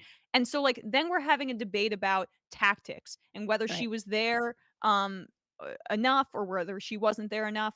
And that's when we're in this territory of, okay, we are completely making this historic victory in Staten Island about Alexandria Ocasio-Cortez. And it's a savior thing. Is people who have media platforms and who like, you know, right-wing reactionary audiences eat up anti-AOC stuff. And they don't particularly care if it's coming from what you present as a left-wing perspective, or if it isn't genuinely left-wing perspective, because, you know, if you're cultivating a show that's meant to appeal to leftists and bring actually right-wing people along, that's not really how you go about it, in my opinion, in terms of how it's been presented from a media perspective. They're picking away. They're picking away, constantly picking away. Like, oh, where can we? The second that Chris Smalls should have been the number one trending, and an ALU together should have been number one trending, it immediately, just look at the trending topics on Twitter, immediately went down in the rankings for Crystal versus AOC. Who does that benefit? I mean, really, this isn't rocket science. If you're spending your time breaking apart a movement rather than congratulating it and nitpicking, you know, she's also setting AOC up as if she's some sort of deity. And that's what I find really fascinating, is they're using the squad as if there are saviors. And it's just, you know, it's not productive. We as a movement need to understand how to work together and not depend on saviors. You know, AOC was put on a billboard in Times Square after the Amazon headquarters was pushed out of Queens. She put on a billboard in Times Square. Amazon went after her. She gets how many death threats a day? This is, first off, this isn't solidarity. This isn't feminism. This isn't leftist politics. This isn't even being a good host. This is cheap. It is a cheap attack, and it only benefits your ego and the right wing who puts you on Fox News. You can get on Fox News and you can talk about leftist things too. I do it all the time without compromising your values. Maybe you should try that. Yeah, and there's another thing. Like, look, I want to table the AOC criticism because, like I said, like I think she's just backdrafting off of what Christian said. But I do think there's a bit of a tell there that I think people are right to be suspicious about, where she brings up the entire squad to try to smear Ilhan and stuff in that as well. And I think that is I don't think that's sort of like even advocate journalism. Like, I think that's a weird move to me. It's mercenary. I mean,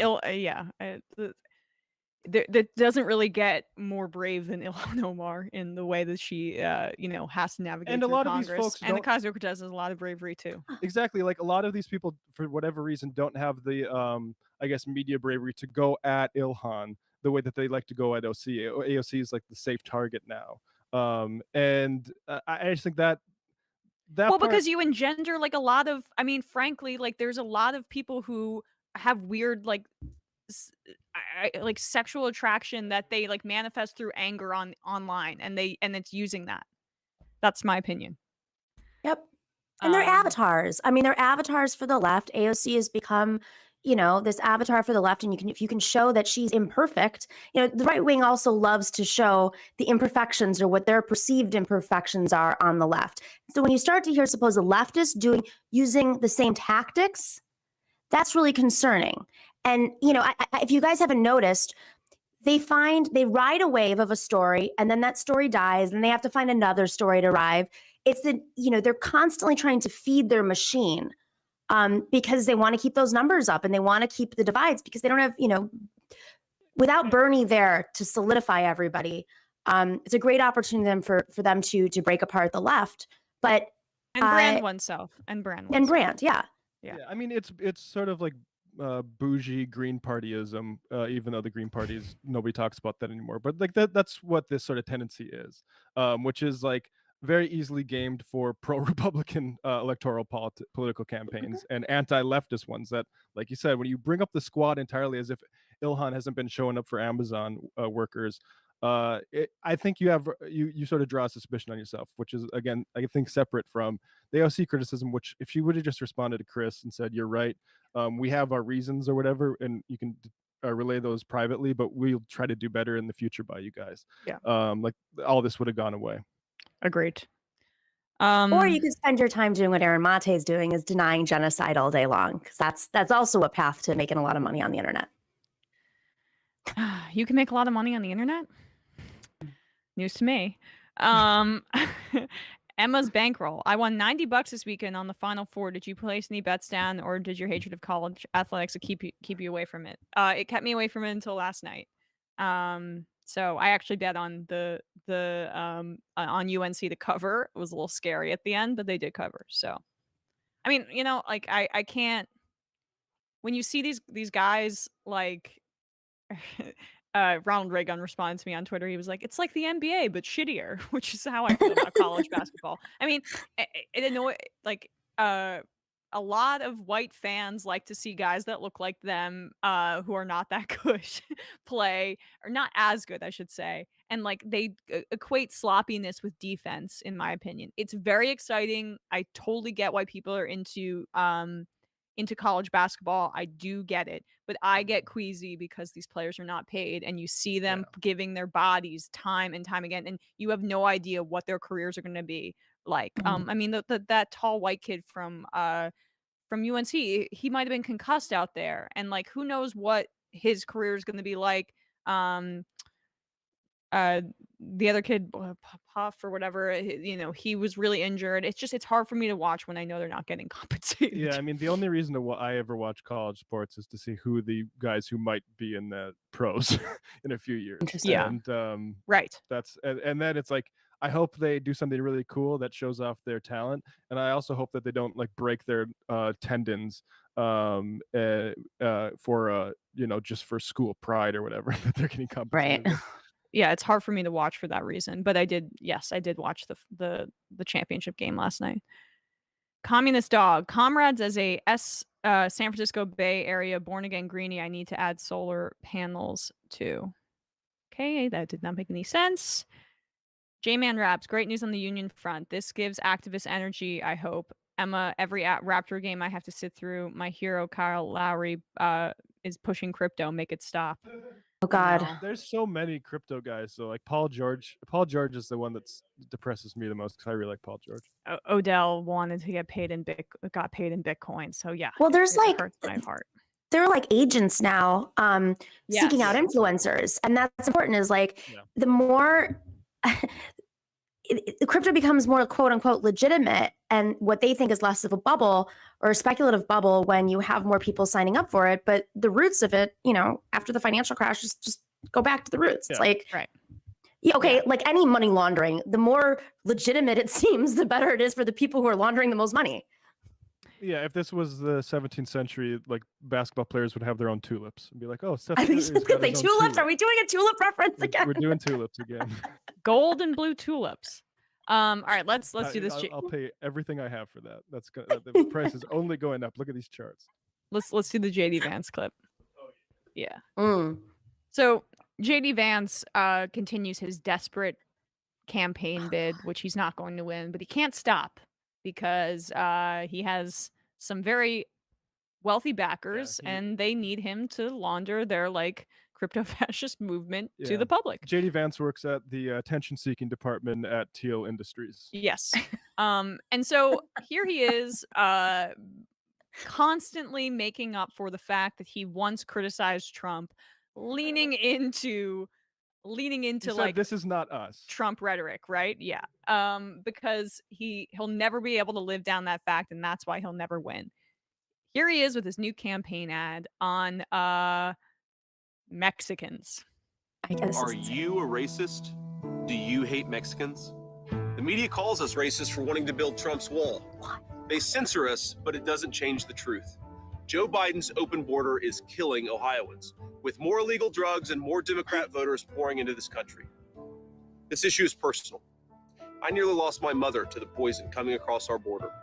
No child should grow up an orphan. I'm JD Vance, and I approve this message because whatever they call us, we will put America first.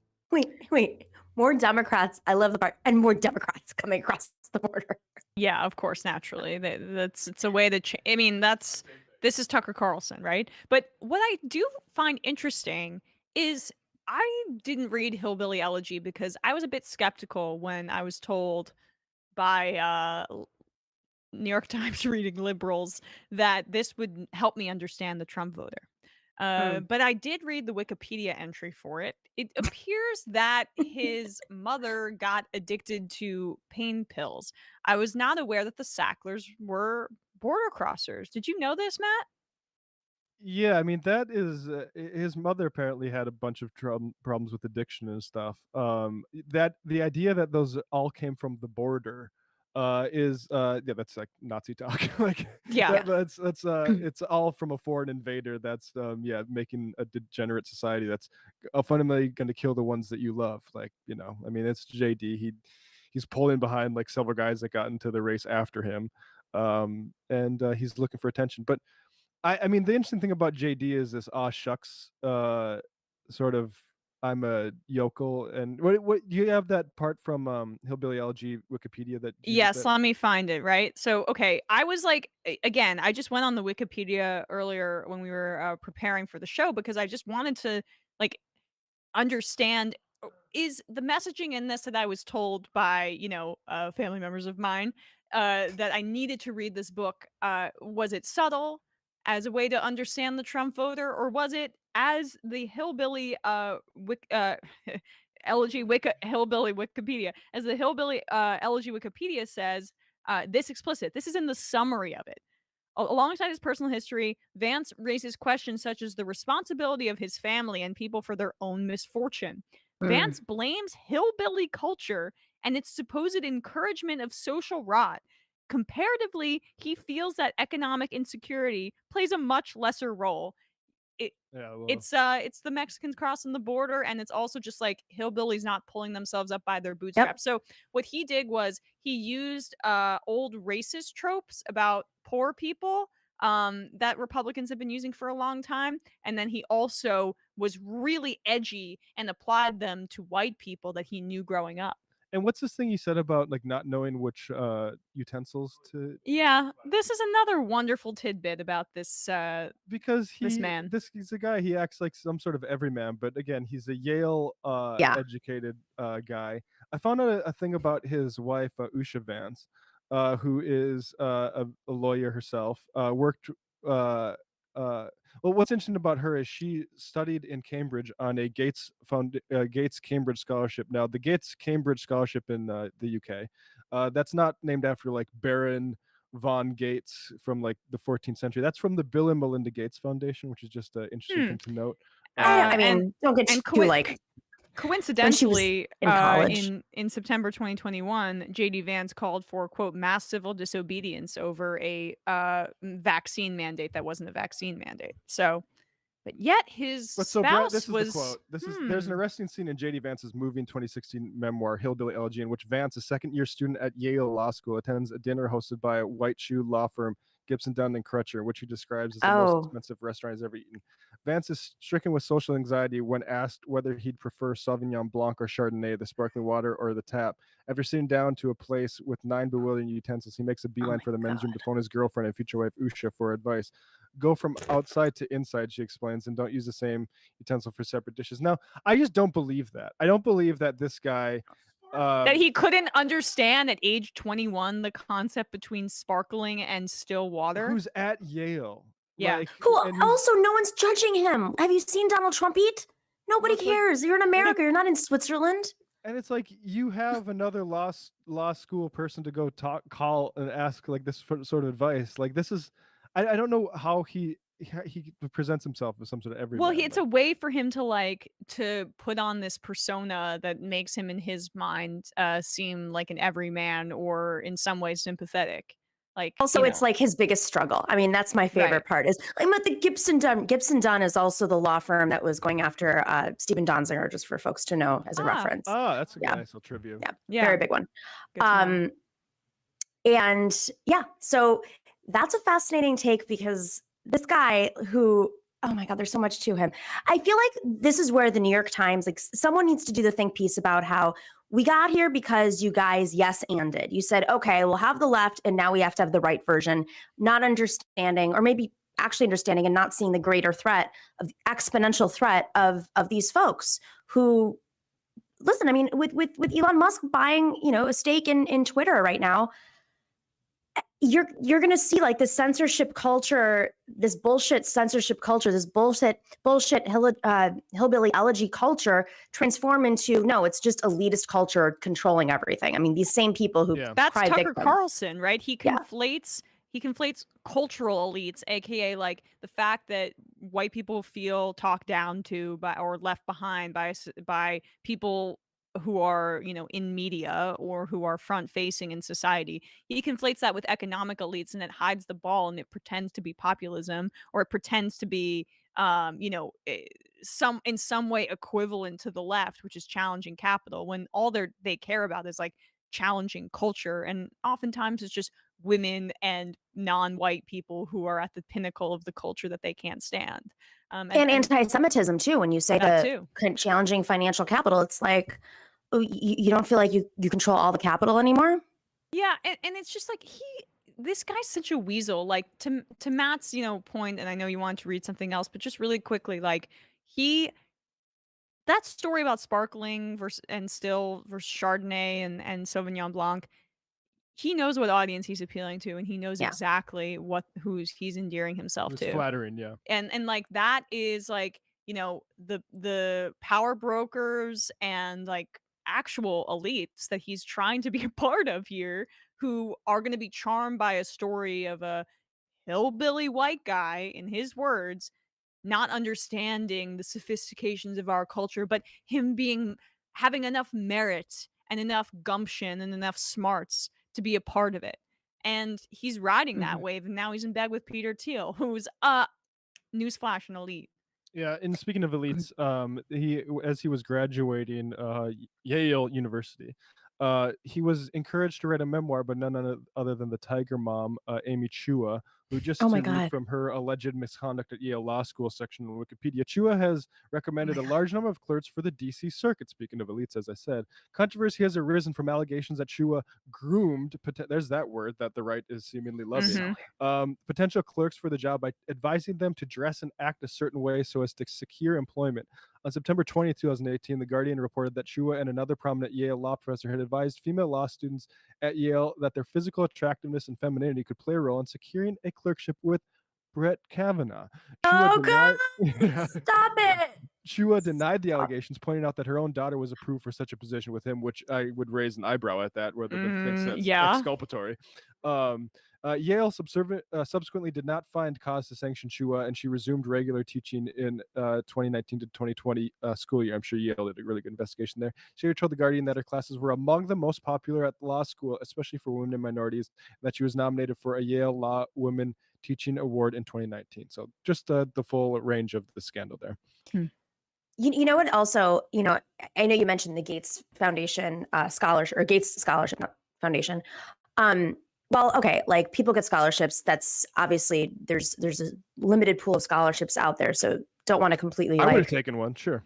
Yeah, like you don't want to throw the baby out with the bathwater. There's plenty of really amazing people that have gotten these scholarships before. But what does happen when you go to these legal institutions and you're invited to these conferences, and I've been invited to a few of these, is they actually do presentations on how, I'm not kidding you, on how you're supposed to eat at the table for the young kids. Exactly. True story. I went to an event in Switzerland 6 years ago, and it was a bipartisan thing. So they were left. It was a few days after the election of Donald Trump, and they lumped us all together, left and right. And Katrina, Pearsons and Naomi Khan's didn't get along. Tension's really high. They put us in a room with a bunch of Swiss who don't have opinions, and they said, because you're going to be having dinners, we need to teach you stupid Americans how to eat at the table. And they did. It was an hour-long class, on where the different glasses are placed and all the forks and knives. And several of the people were like, oh yeah, we had to do this when we were in school. And I'm like, well, what school did you go to? Sure enough, it was an Ivy League. Yeah. That's the thing. I just don't believe that, that's not a fish out of water to me. He's acting like he's acting like he's not a fish and he's in water. I don't know what I'm trying to say, but no, I mean, it's like a fish out of water comedy. It's one of Except those. he's in water. No, it's it's like an Adam Sandler character at a fancy dinner. He's just gonna that's right. He was fart everywhere. I don't know. He was in the Marines to do public relations, and then he went to Ohio State. I just think at some point he had a nice dinner, because I went to Minnesota State University Moorhead, and that was also where I had first been exposed to that sort of thing. So yeah, and it doesn't mean that you know it either. I mean, I've seen politicians not know how to use their forks and knives before, high ranking. It doesn't carry the same weight in the States as it does when you're living, in different parts of Europe that are a little bit more white. Let's turn to this other clip of Sarah Palin, shall we? Jesse Waters had Sarah Palin on his program. She just announced that she's going to be running for Congress to replace the late Don Young.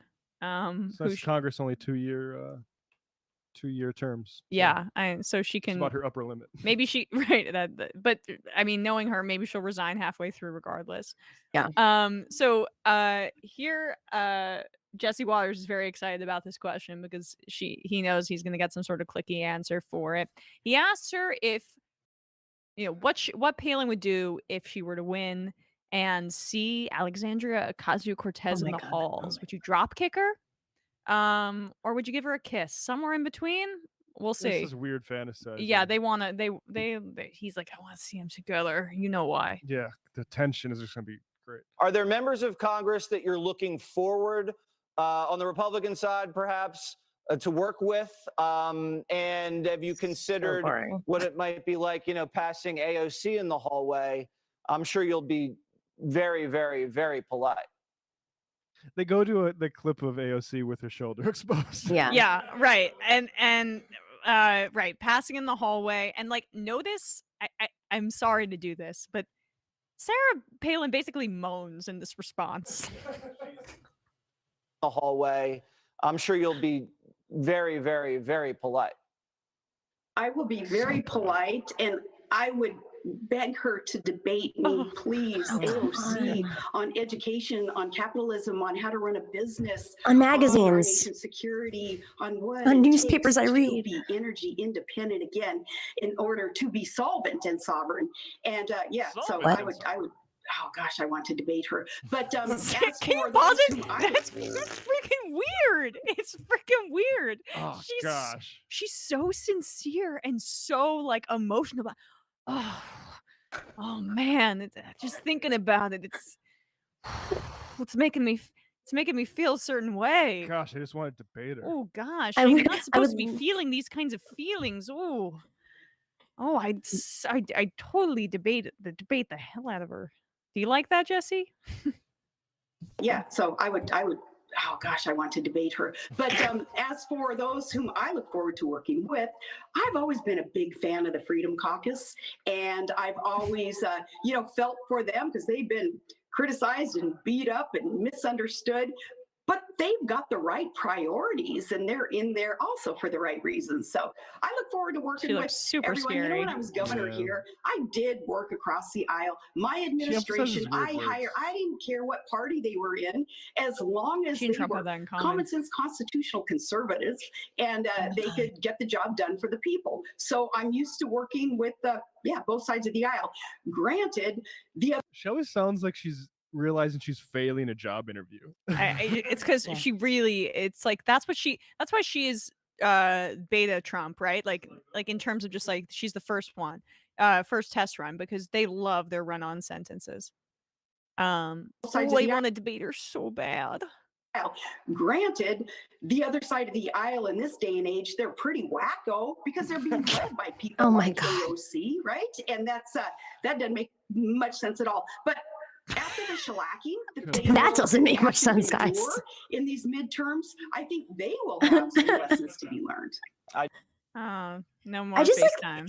Jesse Waters' face. It's always like he's holding back the humor. It's like he's on the precipice of just being like, okay, guys, I'm bullshit. This is all bullshit. This is all just bullshit. He has that in common with Tucker. Tucker loves a good. When he's not like that, he's holding back smiles a little bit. Yeah, I mean, am I wrong for wanting to see that happen? Like, I know it would serve serve Alexandria Ocasio-Cortez's interests in no way, right? Like, it would not. Yeah. But the fact that Palin's delusional, she really thinks she would come out on top in that kind of situation. But she knows she can talk shit because she knows that Alexandria Ocasio-Cortez isn't going to do it. Also, I think she's been coached to be like, act like you are really confident about this. Like, look at how Sam Seder approaches Steven Crowder. Like, you need to embody that energy towards AOC. And I don't think that Palin quite has like just like speaking ability for that kind of task. Again, what magazines do you read? Newspapers? Just curious. First question. Well, that was a question in like 2012, right? Yeah, I still don't think she can answer that. And she's like, I read all of them. It was Katie Couric. It was like a softball question asking her in 2008. It was during that election. I mean, I remember the debate between her and Biden, and Joe Biden. It was amazing. Biden did well because it's not hard to do well against her. Even though, in his heyday, he was a more talented politician than he currently is right now. But like, I remember thinking it was almost, he almost was dealing with her with kind of a soft touch a little bit, because you just know she's going to self-implode at some point because she's not able to speak. Even the McCain campaign understood this. Like, there was a report after a report that they were, trying to get to keep her on script, essentially. And one, the audience didn't want that. That's why she's Trump before Trump existed. And two, because she didn't have the ability to retain anything, and she just talk off the cuff. Unlike Trump, she just like doesn't have the communication ability, and it would go really badly. Game changed the movie. Remember the movie that came out afterwards? I do, yeah. It's hard for me to remember if like my recollections of that time were accurate, because I was like I was like 14 at the time, and I was such oh my god. Well, I was not. I was actually on the Obama. I was a huge Obama fan, right? I was the national co-chair that year. No, it was it was bizarre, and there was split within the McCain world, and you should definitely go back and watch Game Change if you haven't. But yeah, the only thing that she was actually really shockingly good at, just like Mitt Romney was you can see Russia from her backyard. You could actually do that, and whether or not she was saying it for the right reasons, that was just like a statement for her. But if you recall, also in 2012, Mitt Romney was like, that was 2008, obviously, but 2012 when Mitt Romney was like, Cold War's over, or it was talking about Russia, and Obama was like, Cold War is calling, the 80s are calling, they want their war back. Yeah, right. Yeah, good job. We have this clip from January where I remember this one, where Palin was also talking about AOC and how she was making other Republicans sexually frustrated. Right, because Palin was, in terms of being the OG, she made them sexually frustrated, but the opposite for way. Republican because they campaign were priorities, as opposed to like they didn't make them. They were all gung ho for her, as opposed to the AOC one where it's like difficult for them to reconcile their feelings. So I just wonder what would have happened when you were getting such a hard time by the media if you had responded and said, just as AOC said, hey, you guys are just all sexually frustrated. You all want to date me. What would have happened? Katie Couric? Isn't that something? That's pretty creepy, pretty junior high-ish creepy. It amazes me, though, her and other liberals, socialists even, their ability to deflect from what the issues truly are. And here, her obsession with at least suggestion. Speaking of deflection, can we get some echo control in that room? Maybe some carpet or something?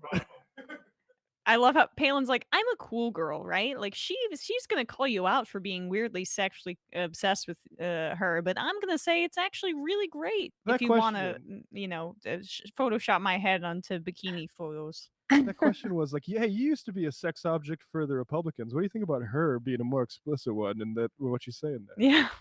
Oh my God. Of always gender and sex even.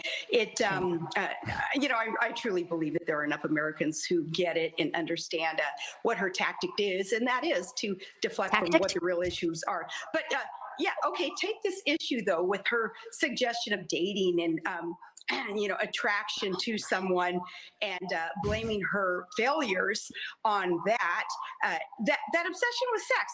Look how the liberals, Rachel, want to pound that into the public's head that advertising who is attracted to who, what people do in the privacy of their own bedrooms, the pounding that have to do with privacy and sex. The liberals, not the conservatives, are the one who pound after that. Pound. Obviously, it's a tactic so that she doesn't have to be held accountable. It sounds like she hasn't been held accountable for much, maybe in her entire life, so she does not have that foundation of accountability and, that public service heart that is so necessary in order to serve well and be accountable. What on earth? I think you're right. Ask Crystal Ball about that one. She being held accountable. I'm just kidding. Okay. Let's take another call. Calling from a oh God, that's 908 number. Who's this? Where you calling from? 908. Hello, is this me? That's you. All right, perfect. Hey guys. Who is this? Where are you calling from? You from Nemeki. Who? This is Evan from New Jersey. Evan from New Jersey. Evan from New Jersey. What's on your mind? Hello. I just wanted to talk a little bit, maybe take the show maybe in a little bit of a different direction, but I feel that we have like a lot of complacency. I mean, even earlier today, speaking about how, Biden is weak, sort of feckless in some ways person, especially having to deal with some of the climate business. And again, he's far from perfect. Bernie supporter from 2016 and 2020. But I think working within like the realities of like this country being unfortunately more conservative than we would like it, I do feel that he's, especially from his State of the Union and how he's put forward his new budget for 2023, I do feel that there are like a lot of gains to be made there. And instead of trying to fight fights that aren't worth fighting. I guess trying to embrace some of the ways he's, implementing the new progressive way we view things, like $1 trillion budget. Right, but that's not going to get before in the adopted. past would be crazy. Yeah, you have to look at what's It's in not the going to budget. get adopted because of the Senate, right? It's because the Senate is the way it is with Joe Manchin and the. And what is you know, Biden doing about that? Yeah. I mean, it was I think really. that he's trying to.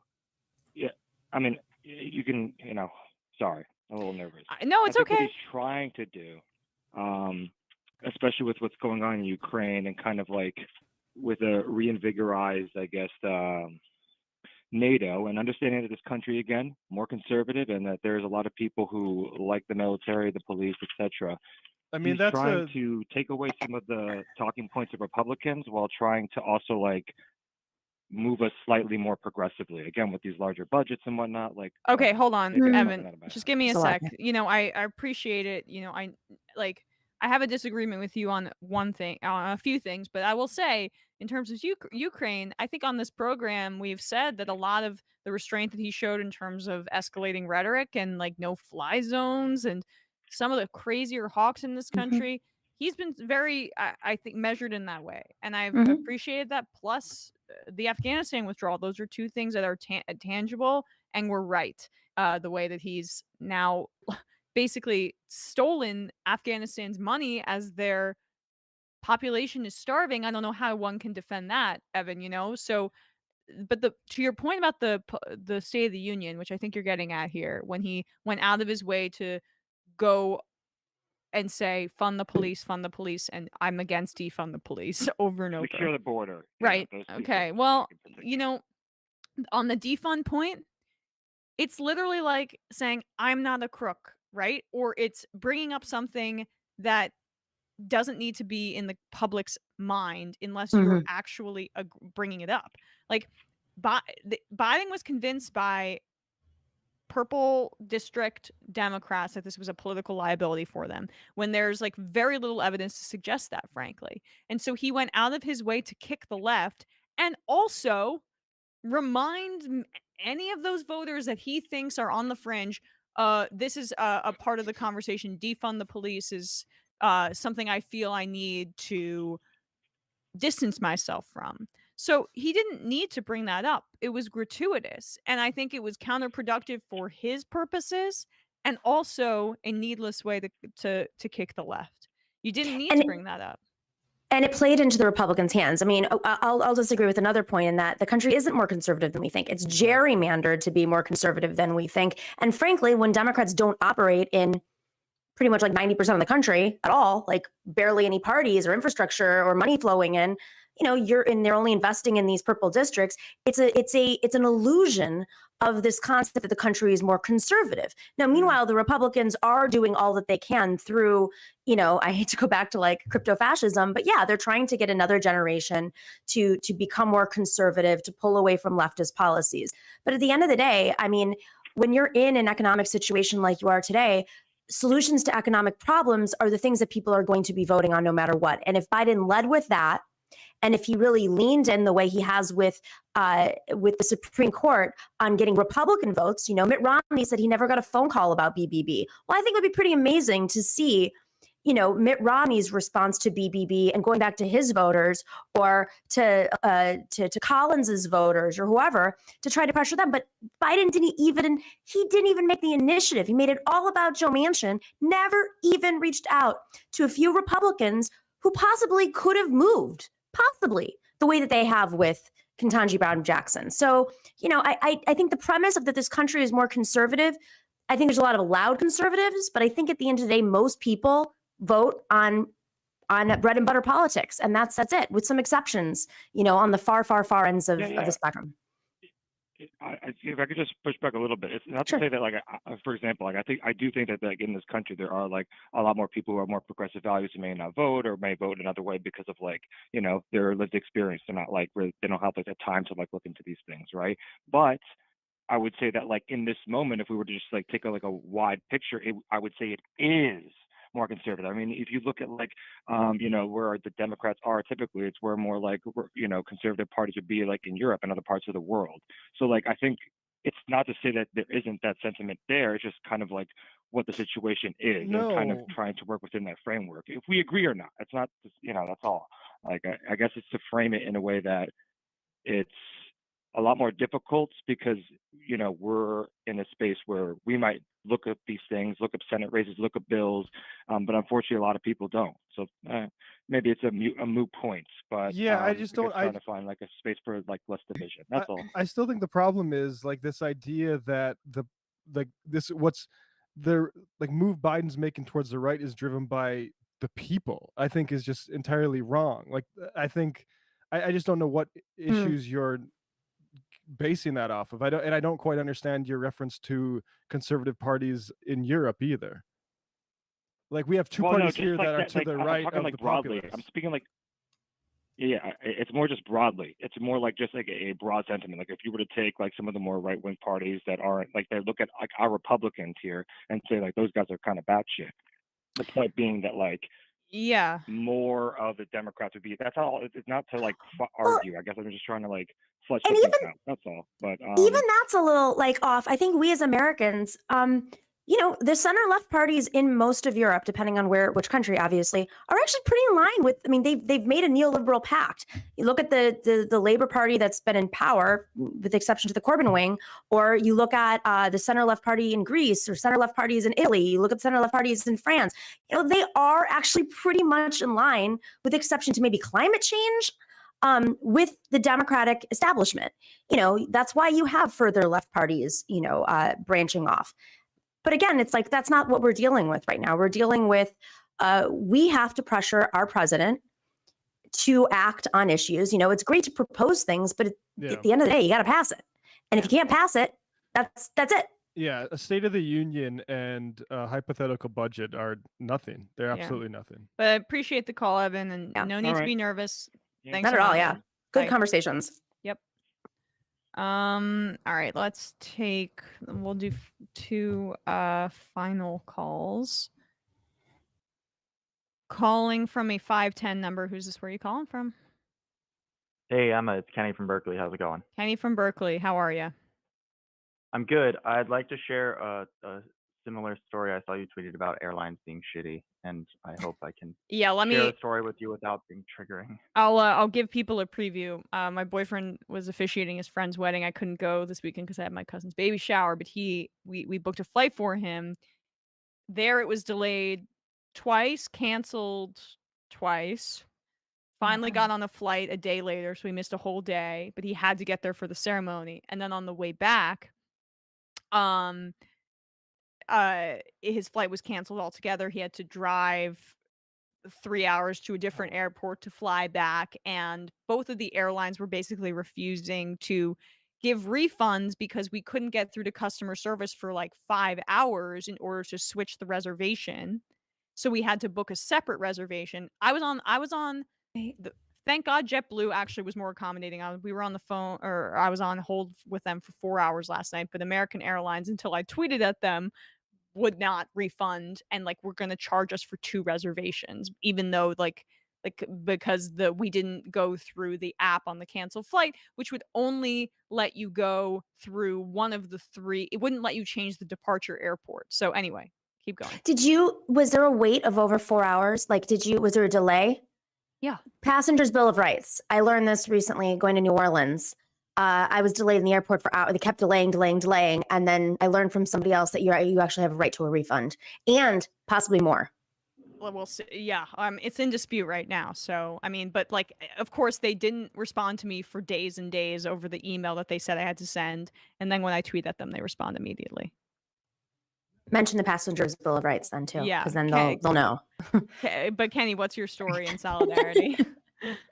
So my roommate and my good friend actually had a loss in the family, and he wanted to move a flight. He was going to be traveling anyway and wanted to move up the flight, and went through their texting thing or like some live chat or something, and they said that he was first in line, and he ended up waiting like 5 hours on that. And then he tried calling, and his mother also tried calling. They were trying to move a flight up, and by the time they got through, that flight was totally booked. and they put him on like a flight for that night, like a red eye, and or overnight special, and they didn't even give him any bereavement. So It's just he had to pay insane. full, pay This the is difference. this It's so is bad, and it's so airlines bad need to right be now. nationalized immediately. Yes. Because people are getting scalped. But actually, the main reason I wanted to call, if I can go on to a second point. Yeah, let me I just wanted to quickly thank- make one point though, Kenny, just so people know. They are like trying to gouge people right now. Just be aware, because they lost money during the pandemic and they're not hiring back the workforce that they need in order to like actually run their fucking airline. But And they got bailed out during the I was pandemic. gonna say, we bailed them Right. out though. It It's doesn't like, matter though. That went to the executives. Don't you understand? They're the ones that need it. Like the idea can't we that write that in? Why don't we write that in? Next time we do a bailout, Trump is in sorry, office. not on. Yeah, I mean, look, like the concept that they like that. Well, one, we should nationalize them, but at the very least, we need to regulate them, because this is like it's like an absolute outrage. They're trying to double charge me, at least, or us, because they canceled a flight and their customer service lines were too long for us to get through to rebook the flight to get him there in time. It's insanity. All right, keep going, Kenny, on the actual reason you called. It's like therapy. The reason I called. Yeah. Solidarity with you, Emma. First Thank of all. you. I wanted to thank Nomi for bringing up the fact that the infighting is so horrible, and I know that the left infighting is basically a meme at this point. But I was having a conversation with my significant other, and she is sort of the left. She's very much cut from a leftist, communist, socialist cloth, and she's of this opinion that basically Democrat, Republican doesn't make a difference. And the point that I brought up to her was, how do you explain that to people who are in Kentucky or Tennessee or Texas, or maybe not Tennessee, I can't remember each state, but the women whose Alabama. abortion rights are being taken away from them. You can't argue in good faith that if we had even corporate Democrats who at least have a slightly more socially left agenda than typical Republicans or the entire Republican Party,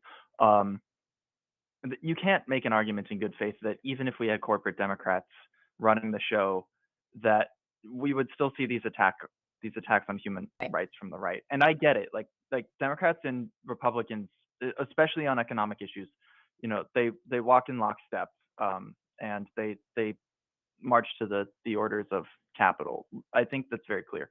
But I wanted to get some takes here, because I think there's a pretty disparate mindset here when it comes to politics. I think that we span the spectrum from leftist to liberal in this room. I don't want to name names.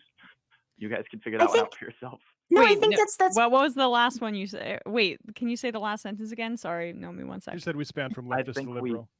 Yes. Thank you. Yeah. Well, I think some of that is like, you have to think at the end of the day, the most vulnerable people in your community. Think about who the most vulnerable people are and whether or not their material conditions would be, affected by having somebody that's a Republican or a Democrat in office. I mean, think about how Donald Trump would handle Ukraine right now. Think about who would be sent out first to go fight that war that I have no doubt he would get involved in. And ultimately, this isn't a class in theory. This is a class in reality. And if we talk about material conditions in theory, we actually have to practice that too. It doesn't mean that you don't aspire for Democrats to be better. Obviously, that's why electoralism and getting more progressives elected is important. But at the end of the day, when you live in a vulnerable community, I live in Astoria. No matter what, I'm going to have a leftist. I'm the most probably socialist district in the country. It's what version of leftist I want, like what flavor of leftist. But, if this is why it is important to be involved in the Democratic Party, because if you're not, then they're not investing anywhere. They're not investing in Alabama and Mississippi and Ohio and in Florida. I mean, there's like no money in the Florida Democratic Party. And yet it's like a sliver away from being a Democratic state. That's the problem, in my opinion. Yeah, I think you can just phrase it to her in terms of like, it's necessary in the short term, but it's insufficient like in the long term always. Yeah, I mean, look, I think like if people whether people vote, I think they should vote. I think abstention from electoral politics, I don't think it leads to anywhere particularly good.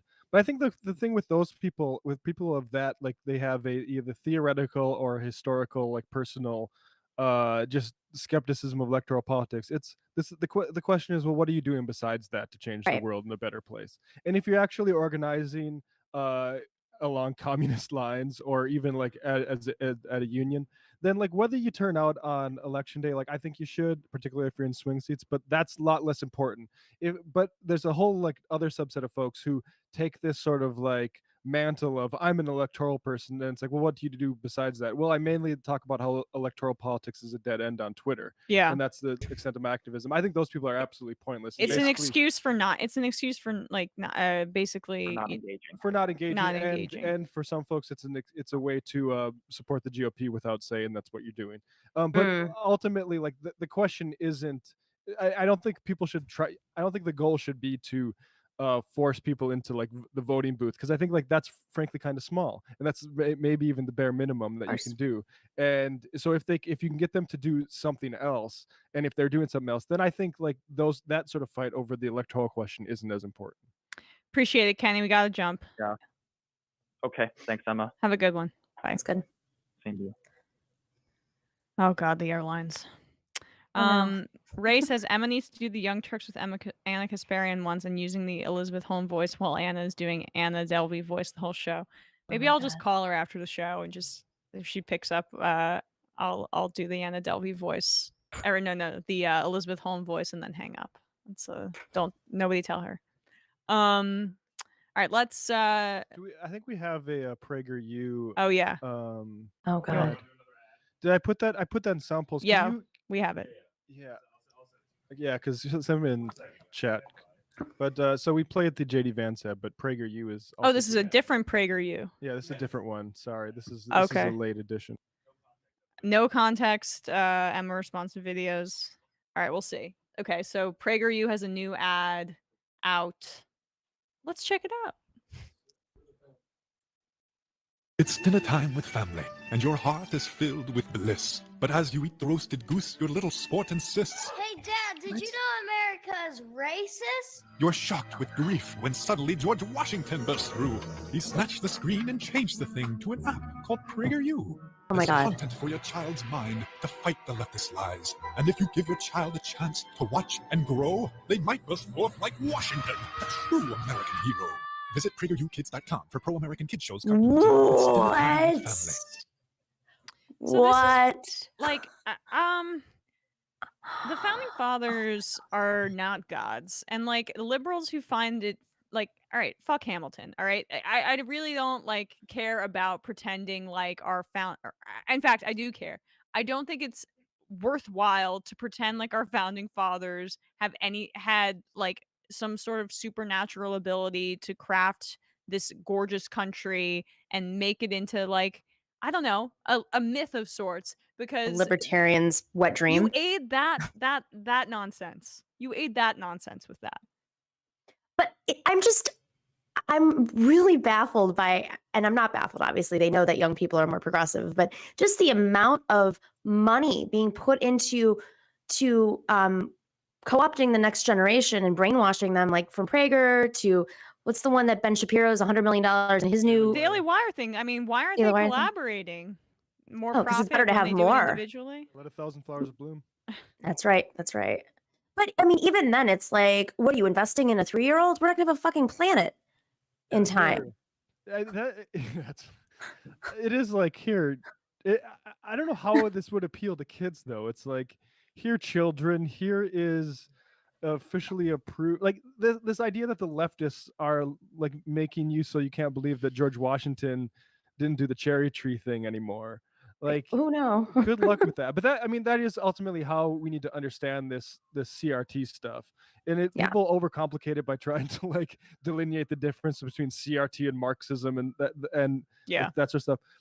What they're trying to do is impose a mythic version of American history onto children, because that benefits capitalists mainly, and racists, and particularly people that are both of those things. And again, like I'll go further than like our standard education system does in terms of how we should present our history. These are people that responded, and I know that maybe you don't say this to a 5-year-old or 7-year-old, but they're not gods. They're people that responded to incentives, and they were people that were capitalists who wanted to maintain certain like power in and money, and you can used force, the most brutal kinds of force that we would love to think never happened, to one, like control a captive workforce, and also dispossess Native Americans. And the mythologizing of our history, too, it's religious in nature almost. And like that's what bothers me too, is like you can assign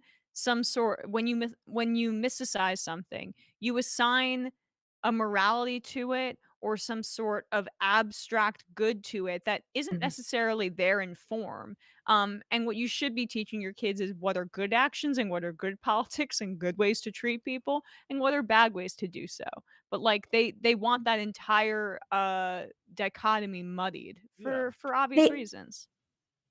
They're also, I mean, listen, we all grew up with the propaganda, the alternative, not, realistic history. We all did. Everybody did in America. I mean, open up a history book in schoolrooms today in New York, California, it doesn't matter where you're from, probably worse in a lot of right-wing states. But, we were not given a true version of history, but many of us were urged to go to college. I'm curious, are they now going to say, don't go to college, don't go to universities? I know that they're challenging a lot of theories, including CRT and others at universities, but it doesn't mean that they're going to be able to erase books. I mean, that's the next, we grew up in a world where that was the only story that was told to us, and we still were able to, quote unquote, get woke and learn about the reality of our history. So I just don't understand how they think they're going to be able to brainwash people, the next generation, when the material conditions are going to be so much different. You're going to have an environment that's like exploding before their eyes and a much more diverse, I mean, every generation is way more diverse. So I don't know. I mean, George Washington doesn't relate to a lot of people. I don't really even think that the people who are PragerU or the Daily Wire folks who are putting this out there actually think that they're going to change kids' minds. Like, I think that's the political project for activists and for Republican politicians. But the people who own these companies are marketing it to parents who are terrified of their kids being indoctrinated by woke values. And they think that they're going to be able to sell a bunch of books, make a bunch of movies. And like, that's what all of this garbage is about. CRT or anti-trans stuff, don't say gay. They are unmask your kids. They are commodifying the anxiety of right-wing parents that their children are not narcissistic extensions of their own perspective on the world. That's I have an aunt who is born again Christian, moved to Virginia when, from Buffalo, New York, where she grew up. And I have cousins that were given those like religious videos, like every holiday, Christmas, whatever, they would send me these like religious Kirk Cameron videos. I forgot what they were called. And when I was little, I put one in the TV at one point. I was like, this is a really interesting story. My mom's like, get that out of the TV right now. You're not getting brainwashed. But she was always trying to, to widen that's the duty of an evangelical Christian, is to bring more in. But none of the kids, with all the brainwashing in that household, none of the kids are born again. Yeah. I would say one of them is even pretty far left at this point. Maybe two are like in the middle or apolitical, but they're not born again Christians. It just doesn't work the way that they think it does. And I think you're right, Emma. It's a moneymaker. Yeah. Let's do one more clip before we read some IMs. We'll maybe take one more call and wait, actually, all right, hold on. I see this number really quick. This is the final call of the day. 308. Who's this? Where are you calling from? I think I know who it is. It is Kowalski, and I hope the wind is not a problem. Well, we'll see. How you doing, Kowalski? Awesome. Pretty good. Just want to do one quick thing with that Ipcc report. One big thing that did change was that the impacts of a 2% or a 2-degree increase is now probably closer to a 1.5 degree increase. So like the intensities would be a little worse than we had expected. Though they did basically put out the last 10 years, we did see a lot of progress, even without a lot of state intervention. So as soon as more boomers start to retire, hopefully the states will be able to start throwing more resources into the whole thing, God willing. Then just on that PragerU thing, there was a video recently put out by Knowing Better YouTube channel. He puts out some pretty good stuff. He recently put out a video on basically some misconceptions with American history, particularly when it comes to like slavery and is America a racist country. And it is extraordinarily thorough, and it will leave you with a very bad taste in your mouth. So highly recommend. Can you say it again? Spoil it, but or Matt, did you knowing write it down? better. What was that? What is it? Knowing better. His most recent video came out. He did crossover with the Lincolnite guy, so it was very good. It talks about a lot of misconceptions about our founding myths. And, the Lincolnite guy, is that the Atunche Films guy? Yes, he did That a guy's bunch awesome. of voiceovers. Yeah, for it because he covers a lot of Reconstruction, the Civil War, and yeah, the Jim Crow era. And needless to say, you will be probably surprised. I consider myself kind of a history buff, and I did not know some of this, and it is disturbing. So, good watch. All right, I wrote it down. That's pretty much it. That also maybe do some rain dances or something. It's looking pretty dry out here. Yeah, that's what I hear. All right, well, thinking of you. Hope you get some rain soon, Kowalski. Thanks for calling in. Thanks for the good shows. Yes, I appreciate that. Bye-bye. John from Tucson. No, Miki, my whole family grew up Mormon, 6 kids total. None of us ended up Mormon. I really think I do think communications technology, particularly like mass media, yes, is a massive like. First of all, I think it was important for driving people to like radio and stuff like that, driving people into like mega church stuff. Right. And I also think like, yeah, I mean, just from my experience, like if my dad had his way, I'd be a like a hunter. I'd be a bow hunter. And I went hunting as a kid, and I enjoyed that time with him. But like culturally, it did not take. And often I would be like, do I want to get up at 5 a.m. to go sit in a tree stand when it's 10 degrees outside in North Dakota, or do I want to get up a little bit later and watch football like that, or play video games like that? Those sorts of cultural things, like it is a huge problem. And that's why you'd see so much investment in from the right. Yep. And on top of that, like, just keep in mind, it may not be about winning the entire generation. They're living off of a minority. This is a minority rural country. They've gerrymandered, stacked the courts, done everything they can. They don't need all of them. They just need enough. Yeah, exactly. All right, let's 1 out do of one 6 more family members. Let's do one more clip. Anybody have strong opinions? I was Charlie interested Kirk? in the Dennis Prager one. Oh, we can do Prager. We can do little Prager afternoon. Little Prager afternoon. Right. Prager name. Sounds horrible. Or maybe it was yeah, Jesus. Maybe I was the bowling one was good. Nooner with Prager. Bradley, what do you think? Which one? The bowling. The bowling. Okay, yeah. All right, that actually was the one I was thinking of. Oh my God. Eric Bowling, when did he get fired from Fox? Like 3 or 4 years ago. Yeah, after the sexual scandals. Right, he was canceled by the woke elites, and he went over to Newsmax, where he's now dipping his toe into the Don't Say Gay bill and like the blowback from that. Disney apparently has a queer agenda because I think all of this uproar is about that new Buzz Lightyear movie, which may or may not have a gay character in it or something. Up to this point, Disney's like queer agenda has been sometimes 2 men hug in the background of a Star Wars movie. But now they're getting a little bit more inclusive, and that's freaking out Eric Bowling.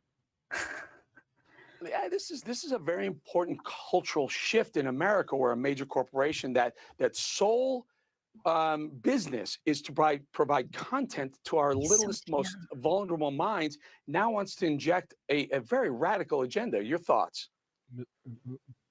Well, the sexualization of America's youth is not something new. We're very fortunate that those videos came out from those executives, because now they've exposed themselves for what they're trying to do. The other thing is, I'm looking at the parents of America.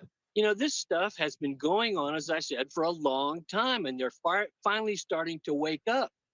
They should have woken up a long time ago, speaking of getting woken. Pause it for a sec. But this is him speaking. I just want to make this clear to the common sense cowboy. Okay, yeah, I was Wait, wondering who the hell this guy was. Yes, if he's made appearances in the past, but here he is spouting some common sense about the quote sexualization of America's my youth. God. All right, Brad, let's This is wrap so finish crazy. it. Yeah.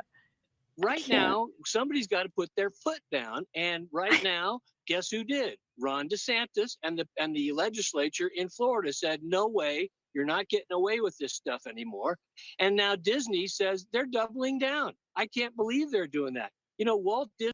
There's not a single detail in this entire No. diatribe. Yeah, the reason that Disney even Like- reacted was because the Pixar employees were threatening to revolt over the fact that they were still donating to the pro Don't Say Gay lawmakers in Florida.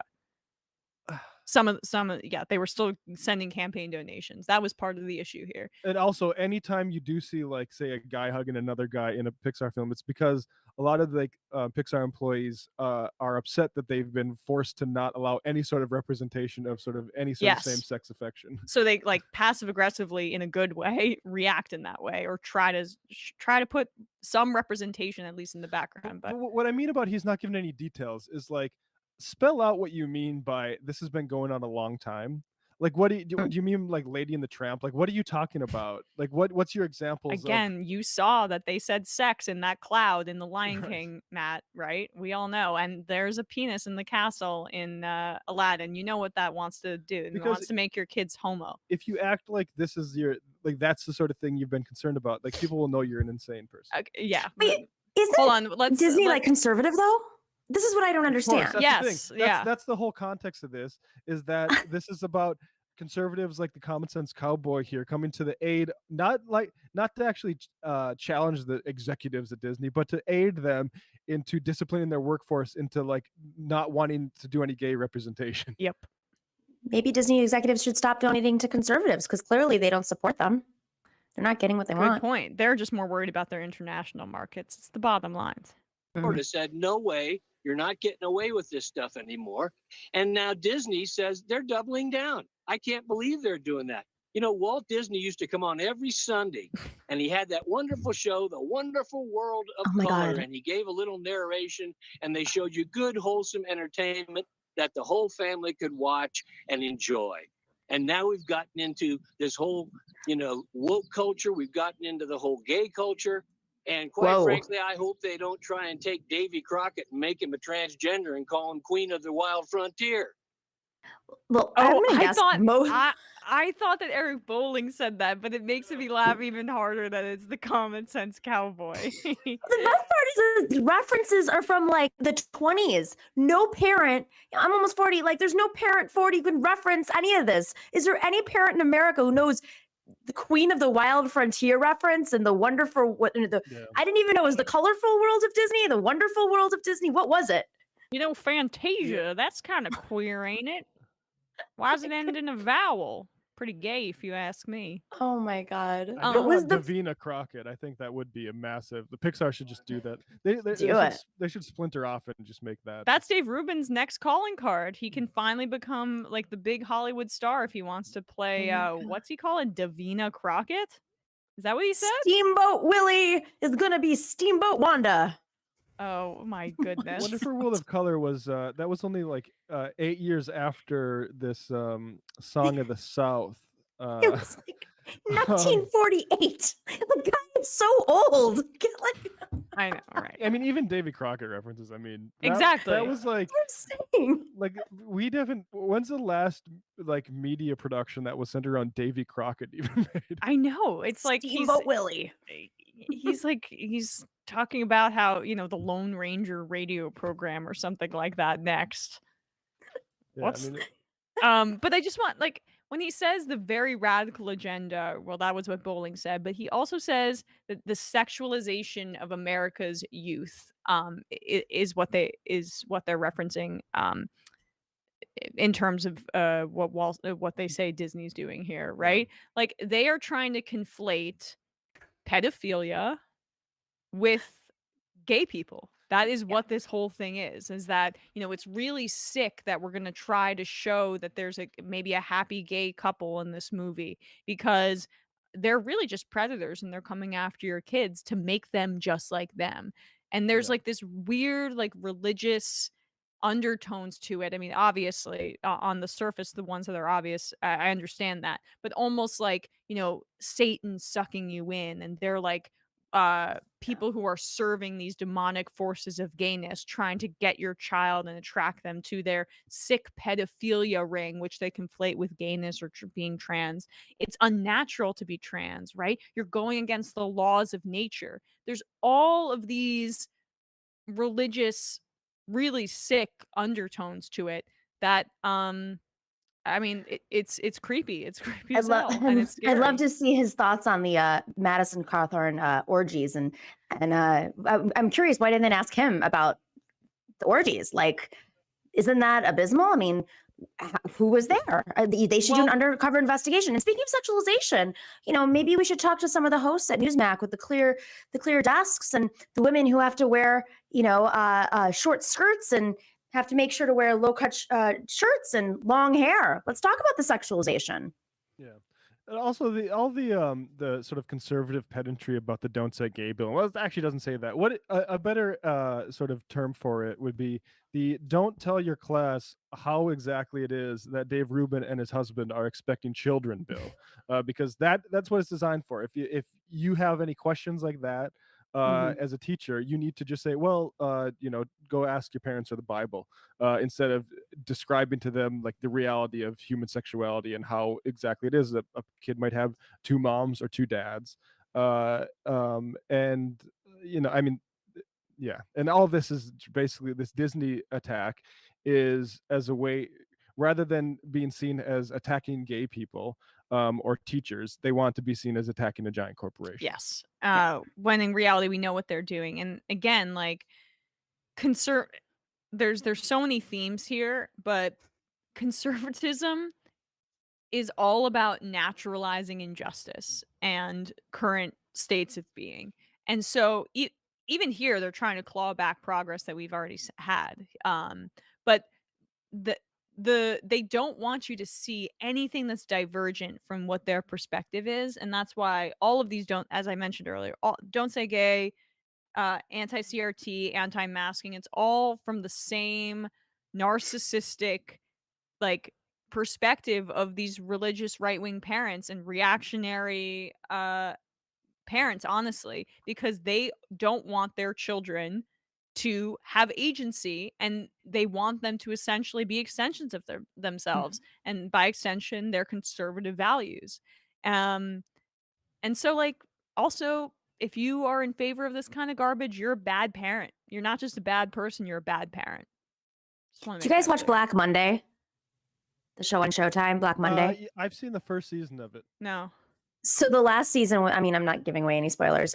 There's a character who's in the closet and married to a woman and they're part of the conservative movement, and he has to he runs for Congress, he's in Congress, and then he gets shot at, and then he becomes he was like a backbencher in the Republican Party, and then becomes, their new favorite guy. And he was just about to divorce his wife. And so it's just amazing how they parody like a closeted Republican congressman just like championing the NRA and meeting with Charlton Heston and being against the gays, and just the process of it's a total parody, but it's hilarious because they speed it up in a way that you see how they manufacture these stories. It's great. I definitely recommend folks watching it if you have a chance.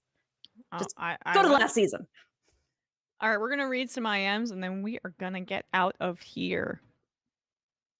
Omega's Hinron Dragon.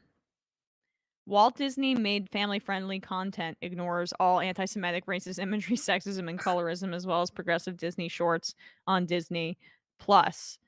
Love the feigned ignorance of these jackasses. Urban socialist. The right equating basic LGBT representation with grooming and indoctrination is an underhanded way of saying they want to regulate people from that community back into the closet. Yes. They can't come out and say it's because people would rightly be uncomfortable with them being that blatant. So it's important to make the case that that's what they're doing. Yeah. They want gay people and trans people to either be bullied into not being around anymore or to be in the closet. So yeah.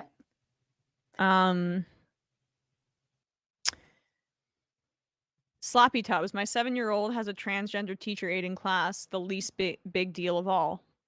There you go. Curious where at like in which state? Yeah. And it's just horrible. Like anybody in that situation now has a target on their back. Yep.